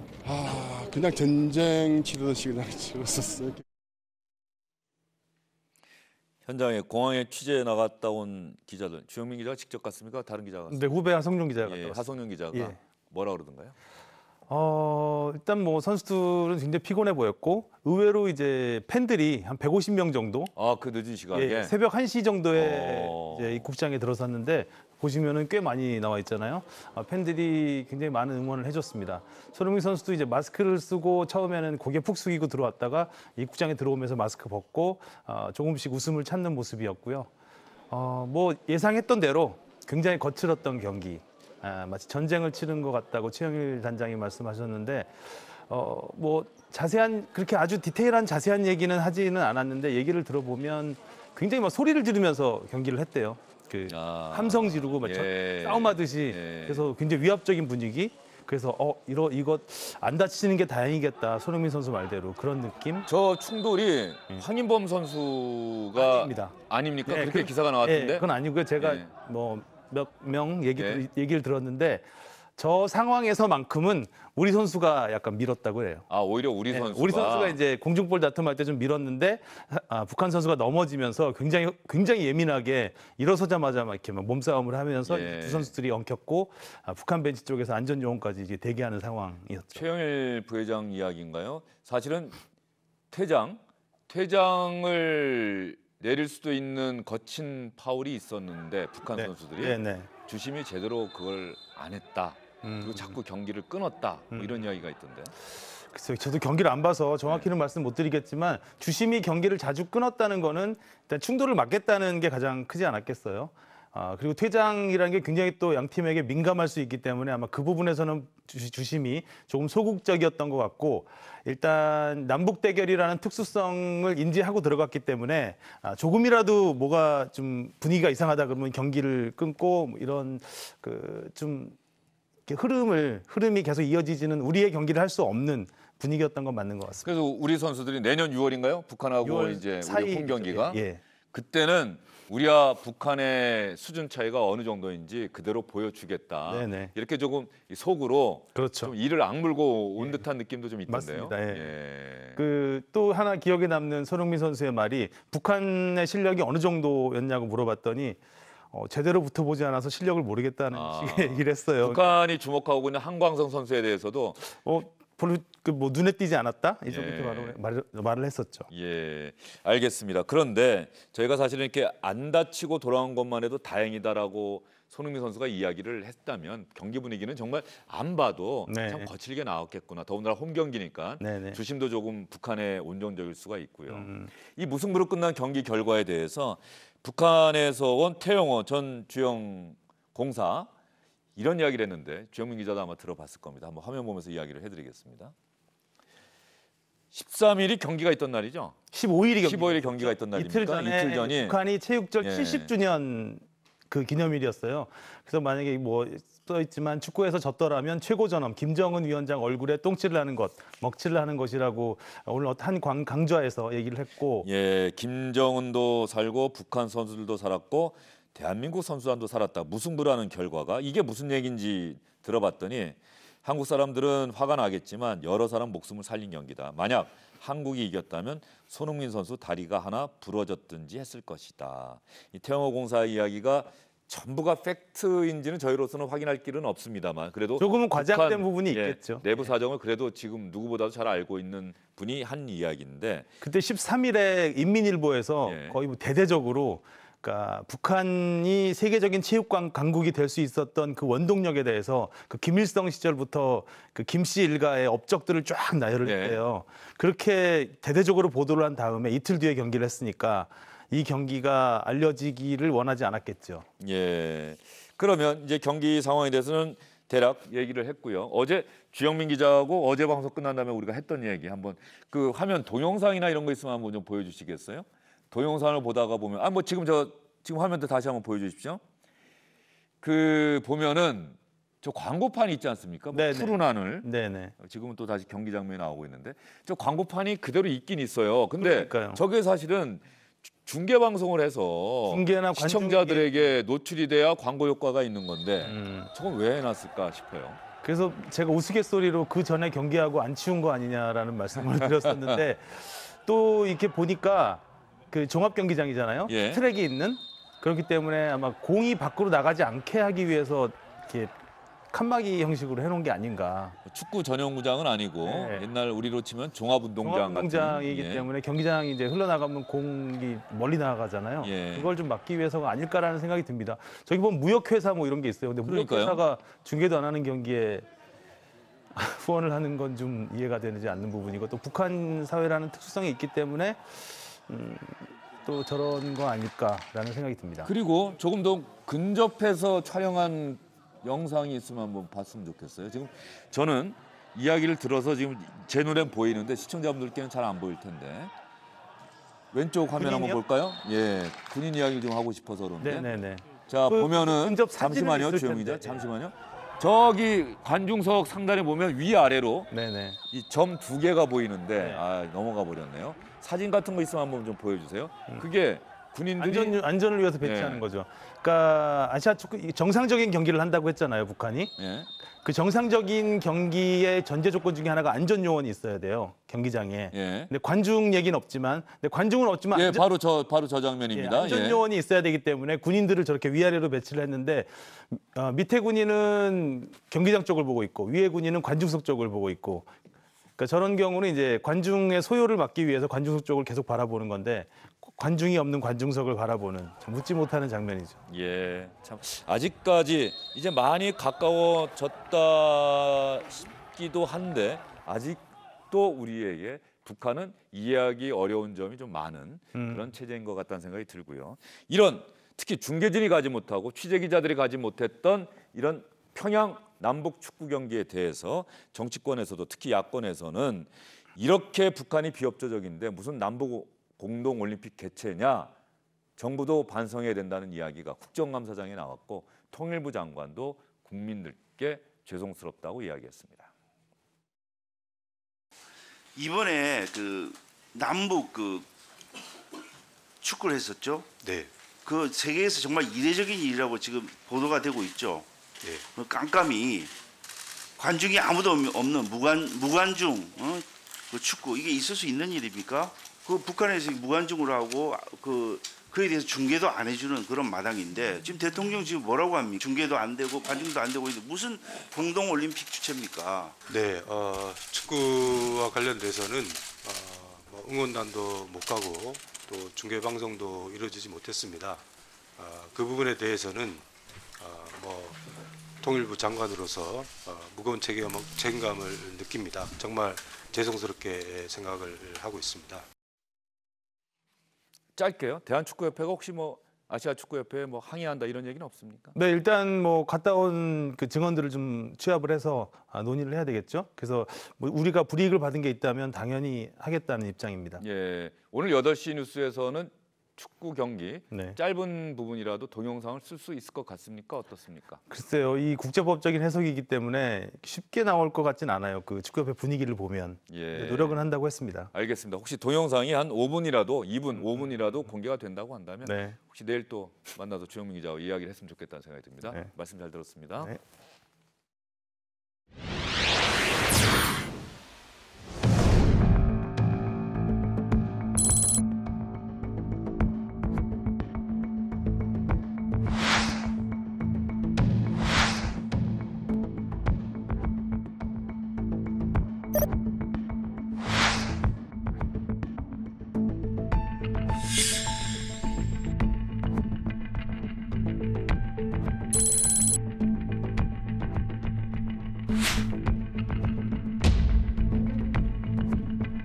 실행에 착수인 폭행이나 협박, 그거는 지금 증명이 되지 않았다.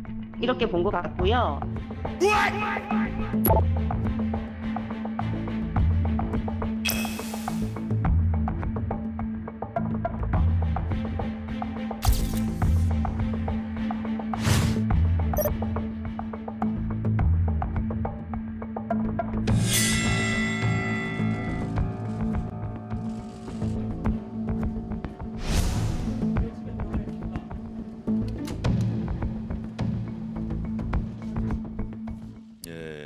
이번 판결과 관련해서도 이런저런 이야기들이 참 많이 나오고 있는 것 같습니다. 홀로 살던 여성을 뒤쫓아갔고 이 여성이 뒤에서 누가 쫓아온지도 모르고 들어갔는데 문이 자동으로 닫히려는 찰나 남성이 급하게 달려갔고 다행스럽게도 문은 닫혔습니다. 조금만 늦었더라면 또 어떤 끔찍한 일이 벌어졌는지 아무도 알 수 없었던 사건이 있었는데 이 남성에게 성폭행 미수 혐의도 추가가 돼서 기소가 됐는데 법원이 성폭행 미수, 강간 미수 혐의에 대해서는 무죄를 선고했습니다. 주거 침입 혐의로만 유죄를 선고하면서 주거 침입으로서는 상당히 중형이라고 할 수 있는 징역 1년의 실형을 선고했다. 이런 기사가 나와 있는데요. 이인희 변호사와 함께 이번 판결에 대해서 이야기를 해보도록 하겠습니다. 변호사님 어서 오십시오. 안녕하세요. 일단 주거 침입 징역 1년 실형 법정 구속까지 예, 맞습니다. 한 거죠. 예. 그러면 그거는 상당히 중한 거는 맞는 겁니까? 중하게 주거 처벌한 침입 건 혐의로는 맞습니다. 왜냐하면 굉장히 많은 경우에 약식 기소라고 해서 벌금 나오고 끝나는 경우가 많은데 예. 이 경우는 지금 실형을 선고하고 실형도 1년 정도면 실은 굉장히 많이 나온 거라서 이례적인 판결이긴 합니다. 그러면 재판부도 상당히 이번 사건에 대한 여론의 관심 이런 부분들 특히 네. 여성분들이 누가 안전할 수 있겠는가라고 하는 그 목소리를 좀 반영한 것 아닌가 싶은 생각이 드는데 그쵸. 성폭행 미수 혐의에 대한 무죄 판단에 대해서는 변호사님 어떻게 생각하십니까? 일단 법리적으로는 그럴 수밖에 없었다고 이해하세요? 예, 왜냐하면 아마 이게 이제 검찰에서 그 강간미수로 기소를 했을 때 대부분의 법조인들은 이게 아마 강간미수는 무죄가 나오고 주거 침입에 대해서는 유죄가 나오는데 좀 중하게 판단하지 않겠느냐라는 건 거의 다 예측하셨던 사안이 아닐까 싶습니다. 그리고 사실 법리적으로 보면 이 국가사법권이 발동되는 그 범죄라는 것은 행위가 있어야지 그 처벌할 수 있는 것이고 이 범죄 행위라는 것은 성립 요건이라는 게 있습니다. 그래서 강간이라는 게 일단 폭행 협박에 의한 간음이라는 그 조건을 가지고 있기 때문에 그 성립 요건상 폭행 협박이라는 실행의 착수가 있어야 되는 거예요. 그런데 그 실행의 착수 없이 의도만을 가지고 이제 처벌하다 보면 이제 이 범죄 외에도 다른 범죄에 있어서도 그렇죠. 이런 생각을 했지 하고 예. 처벌할 수 있기 때문에 무리한 법 적용이 될 수 있어서 그렇게는 하지 않습니다. 즉 변호사님도 법리적으로는 성폭행 미수, 강간 미수 혐의라고 네. 하는 것은 성폭행 시도가 있었어야 된다. 네. 행위가 있었어야 네. 된다. 그러나 이번 사건의 경우는 쫓아가다가 그냥 문이 닫혀서 그렇죠. 문을 열려고만 했던 네. 그런 시도. 왜냐하면 주거 침입을 하는 경우에 예를 들어서 일반적인 절도는 아니겠지만 그 사람이 강도가 될 수도 있고 강간을 할 수도 있고 상해의 범죄를 범할 수도 있고 살인을 할 수도 있는 거예요. 그러니까 쉽게 그 고의를 이제 막 고의를 가지고 범죄로서 적용할 수는 없는 거죠. 다만 너무나 뻔하고 동종의 이제 습이 있고 전과가 있고 하다면 그 부분을 죄질로서 반영해서 좀 강하게 처벌하는 그런 방향의 법 적용 혹은 그런 부분의 어떤 고민들 이런 게 필요한 때입니다. 그런데 여기서 우리가 한번 생각해 볼 것은요. 경찰과 검찰이라고 하는 수사기관은 네. 지금 그 사건이 발생하자마자 그 동영상을 본 많은 분들이 조금만 늦었더라면은 네. 또 어떤 일을 당했는지 누구도 확신할 수가 없고 따라서 저건 명백하게 성폭행 의도를 갖고 뒤쫓아갔던 것 아니냐. 그래서 성폭행 미수 혐의를 추가해야 된다. 경찰과 검찰은 나름대로의 법리 검토를 거쳐서 그렇게 적용했을 거란 말이에요. 저는 그렇게 생각하지 않고요. 그렇습니까? 그냥 제가 볼 때는 수사기관 같은 경우는 아무래도 이제 소속 자체가 사법부는 좀 독립이 되어 있고 수사기관은 그렇지 않은 부분이 있기 때문에 여론을 좀 더 많이 의식합니다. 그렇기 때문에 굳이 이제 강간미수 부분을 빼고 하기보다는 어쨌든 이런 고의가 있으니 좀 판단을 구해볼 필요가 있지 않겠냐라고 판단이 서고 결정이 된다면 기소는 할 수 있고요. 다만 이제 그 상황에서 이걸 모르고 기소했다라기보다는 검찰에서도 무죄가 나올 수는 있겠으나 이 부분을 강력히 어필해서 주거 침입의 부분에 죄질로서 반영해 주기를 바라는 그런 부분이 있지 않았을까 싶습니다. 예. 또 재판부가 설명한 거 보면 저 이제 아마 재판부도 저 동영상을 많이 봤을 거예요. 뭐 모자를 좀 뒤늦게 썼다든가 또 하나는 그 판결 이유를 설명하는 부분에서 엘리베이터 안에서 혹시 이 피고인이 피해자에게 말을 걸었을 가능성도 있는데 피해자가 기억을 못 하고 있을 가능성 뭐 이런 부분도 언급을 했던 것으로 봐서는 재판부도 그 동영상 이런 사건을 상당히 세심하게 들여다본 것 같다는 느낌은 있어요. 자료적으로도 수사기관도 굉장히 신경을 많이 써서 그 자료 보강을, 증거들을 보강을 했고 재판부도 그 부분들을 판결문에 누락하지 않고 이제 썼어요. 어쨌든 많이들 지켜보고 있기 때문에 각자는 각자의 입장에서 많이 신경을 쓴 겁니다.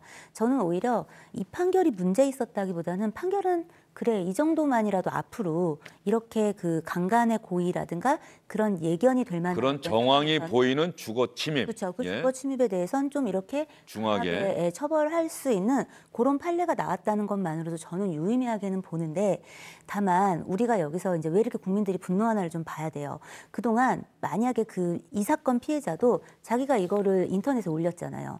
이걸 안 올렸으면 과연 경찰이 주거 침입을 했는데 집에는 안 들어왔잖아요. 못 들어왔고. 그러니까 잡으려고 이만큼 노력을 했을 것인가. 잡았을 것인가. 잡았다면 검찰은 이거를 그 재판으로 보내는 정도의 기소 처리를 했을 것인가. 그리고 그러고 난 다음에 재판부에서는 법원에서는 이거를 실형을 선고했을 것인가에 대한 보통 그런 게 별로 없었던 거예요. 그 믿음도 없고. 그래서 그 부분에 대해 분노하는 거고 그러니까 강간미수를 인정해야 된다라는 목소리도 그래서 나오고 있는 거거든요. 그런 부분들을 봐줘서 그 수사기관도 그리고 사법부도 이런 어떤 강간이라든가 중강간으로 이어질 수 있는 중한 범죄에 전제되는 경한 범죄가 있어요. 상대적으로 경한. 근데 그 범죄를 처벌하고 의율할 때 그런 부분을 반영해줘야 되는 거예요. 적극적으로. 지금은 그런 과도기에 있는 게 아닌가 싶습니다. 예. 누리꾼들의 반응을 이번 판결에 대한 누리꾼들의 반응을 한번 살펴보도록 하겠습니다. 아무리 괘씸해도 아직 범죄를 시작하지 않았으면 무죄죠. 턱이나 말만 걸려고 그랬겠네요. 심증으로만 법적 처벌이 이루어져서는 안 된다고 생각합니다. 성폭행 시도해야만 미수입니까? 그때까지 기다리라는 건가요? 정말 불순한 의도가 추측되지만 추측은 추측이고 조금이라도 문을 늦게 닫아서 들어왔으면 그 다음 일은 누가 감당할래요? 만약 들어갔으면 이 사람이 뽀로로 보고 나왔겠어요? 아님 설거지를 해주고 나왔을까요? 엄정하게 법적 잣대로 판단해야 한다. 정황만으로는 판단해서는 안 된다는 의견도 있고 또 저희가 말씀드린 것처럼 조금만 늦었더라면 정말 무슨 일이 있었을까. 그래서 더 엄하게 처벌했어야 되는 것 아니냐. 이런 의견이 엇갈리고 있는데 혹시 이 법리적 해석의 영역에 맡길 게 아니라 법원의 판단에 맡길 게 아니라 뭐 입법으로 이 문제를 좀 보완할 사안 같은 게 있다고 생각하십니까? 입법으로 보완한다고 하더라도 결국은 의도를 입증해야 되는 건데 사람이 가지고 있는 의도나 생각이 행위로 표출이 되지 않은 상황에서 이걸 범죄로 처벌할 수 있을 것인가는 물론 이제 개별적인 의견은 다를 수 있겠지만 전반적으로는 좀 어렵지 않겠나. 그리고 그렇게 돼서는 좀 안 되지 않겠나. 왜냐하면 행위로 나타나지 않은 생각을 처벌한다는 게 꼭 반드시 이런 범죄에만 국한돼서 그렇게 적용되고 입법되리라는 보장이 있는 게 아니잖아요. 그렇기 때문에 현재 그 생각을 가지고 그 처벌할 수 없다라는 어떤 형사법의 원리 같은 기초적인 원리들은 굉장히 많은 사람들이 오랜 시간 피 흘려 싸우면서 국가사법권으로부터 개인의 권리를 보호하기 위해서 이 구축되어 온 거란 말이죠. 그렇기 때문에 그런 부분에 대해서까지 우리가 가지고 있는 이 공포심 때문에 무리하게 법의 기본 원리를 해하는 것보다는 오히려 이제 이런 걸 생각해 볼 수 있어요. 요 주거 침입도 그렇지만 예를 들어서 계속 기다리고 있는 이제 뭐 안전이별이라고 우리가 얘기하는 그런 뭐 그 이혼의 문제이든 헤어짐의 문제이든 주변을 맴돌고 있으면서 이제 계속 위협을 가하는 행위라든가 혹은 피해자가 뭔가 신고를 했다던가 할 때 그 이후에 뭐 이제 폭력을 가하거나 협박을 하는 행위라든가 이런 일들은 왕왕 벌어지는데 그동안 이런 것들을 사법적으로는 굉장히 솜방망이 처벌해왔단 말이에요. 예를 들어 뭐 인터넷상에서 성적으로 조롱하고 뭔가 명예를 훼손하고 뭐 사진을 유포한다든가 이런 것들에 대해서도 그간 중하게 처벌하지 않았던 거예요. 이게 의미하는 건 뭐냐면 당사자들이 우리 국민들이 가지고 있는 현실의 두려움과 사법기관에 계신 분들이 그 생각할 때 이 죄질의 평가에 지금 그 차이가 너무 많다는 거거든요. 이런 것들을 돌아보면서 중한 범죄로 나아갈 수 있는 그 경한 범죄를 저질렀을 때 이게 정말 경한 건지에 대해 고민을 하고 이걸 중하게 처벌해야 돼요. 이 주거 침입도 형법상 3년 이하로 그 처벌을 할 수가 있단 말이에요. 근데 1년밖에 지금 안 나왔으니까 2심에서 검찰에서 항소했을 때 좀 더 양형부당을 다퉈볼 여지가 있으니 좀 지켜보시는 게 어떻겠나 싶습니다. 예, 이 사실 대한민국에서 여성으로 살아간다라고 하는 것이 얼마나 힘든 일인지 뭐 저는 지금도 감히 제가 헤아리기는 좀 쉽지 않을 것 같다는 생각이 들고요. 저도 제 말과 행동에서 저도 모르는 사이에 어떤 성평등이라고 하는 것에 저해가 되는 맞지 않는 발언과 행동을 할 수도 있다는 그런 위기의식 같은 게 좀 있습니다. 그런데 최근에 설리 씨의 비극적인 선택이나 이런 것으로 보면은 아직도 우리 사회가 좀 갈 길은 멀다 하는 생각이 좀 드는데 변호사님 짧게 우리 시청자분들께 한번 말씀해 예를 들면 주시죠. 우리는 같은 상황에 대해서도 젊은 여성, 어린 여성, 여성은 항상 뭔가 성적 조롱이나 당연히 뭔가 좀 놀려도 되고 놀려도 안전한 그러니까 소위 이게 좋게 말해서 놀리는 거지 가해해도 그런 거잖아요. 가령 똑같이 열애설이 터졌는데 그 상황에 대해서 인터넷상에서 조롱의 대상이 좀 더 많이 되고 훨씬 더 많이 되고 악성 댓글이 많이 달렸던 건 설리 씨였어요. 물론 똑같이 그걸 양분해서 남자분도 뭐 조롱의 대상이 됐어야 된다는 건 아니에요. 하지만 이런 쏠림 현상 안에서 우리는 약자를 향해서 그리고 여성을 향해서 네가 이걸 감수해야 돼. 네가 이 정도 그 사람들의 주목도를 가져가고 있다면 뭐 이 정도 우리가 하는 뭔가 너에 대한 무리는 감수해야 돼 같은 시선이 있고 그런 어떤 범죄들에 대해서 굉장히 가볍게 처벌해왔고 가볍게 생각해왔던 거죠. 그런데 그게 아닌 거예요. 그런 부분에 대한 가치 정립이 필요하다고 생각합니다. 예, 변호사님 말씀 저도 다시 한번 새겨 듣도록 하겠습니다. 오늘 말씀 잘 들었습니다. 감사합니다. 자꾸 눈이 갔네 하얀 그 얼굴에 질리지도 않아 넌 왜 슬쩍 웃어줄 땐 나 정말 미치겠네 어쩜 그리 네, 지난 14일 생을 마감한 설리 씨 발인식이 오늘 오전에 비공개로 열린 것으로 알려지고 있습니다. 다음 생애에서는 저 하늘나라에서는 설리 씨 하고 싶은 대로 꼭 했으면 좋겠다는 지인들의 추모의 마음이 모아지기도 했습니다.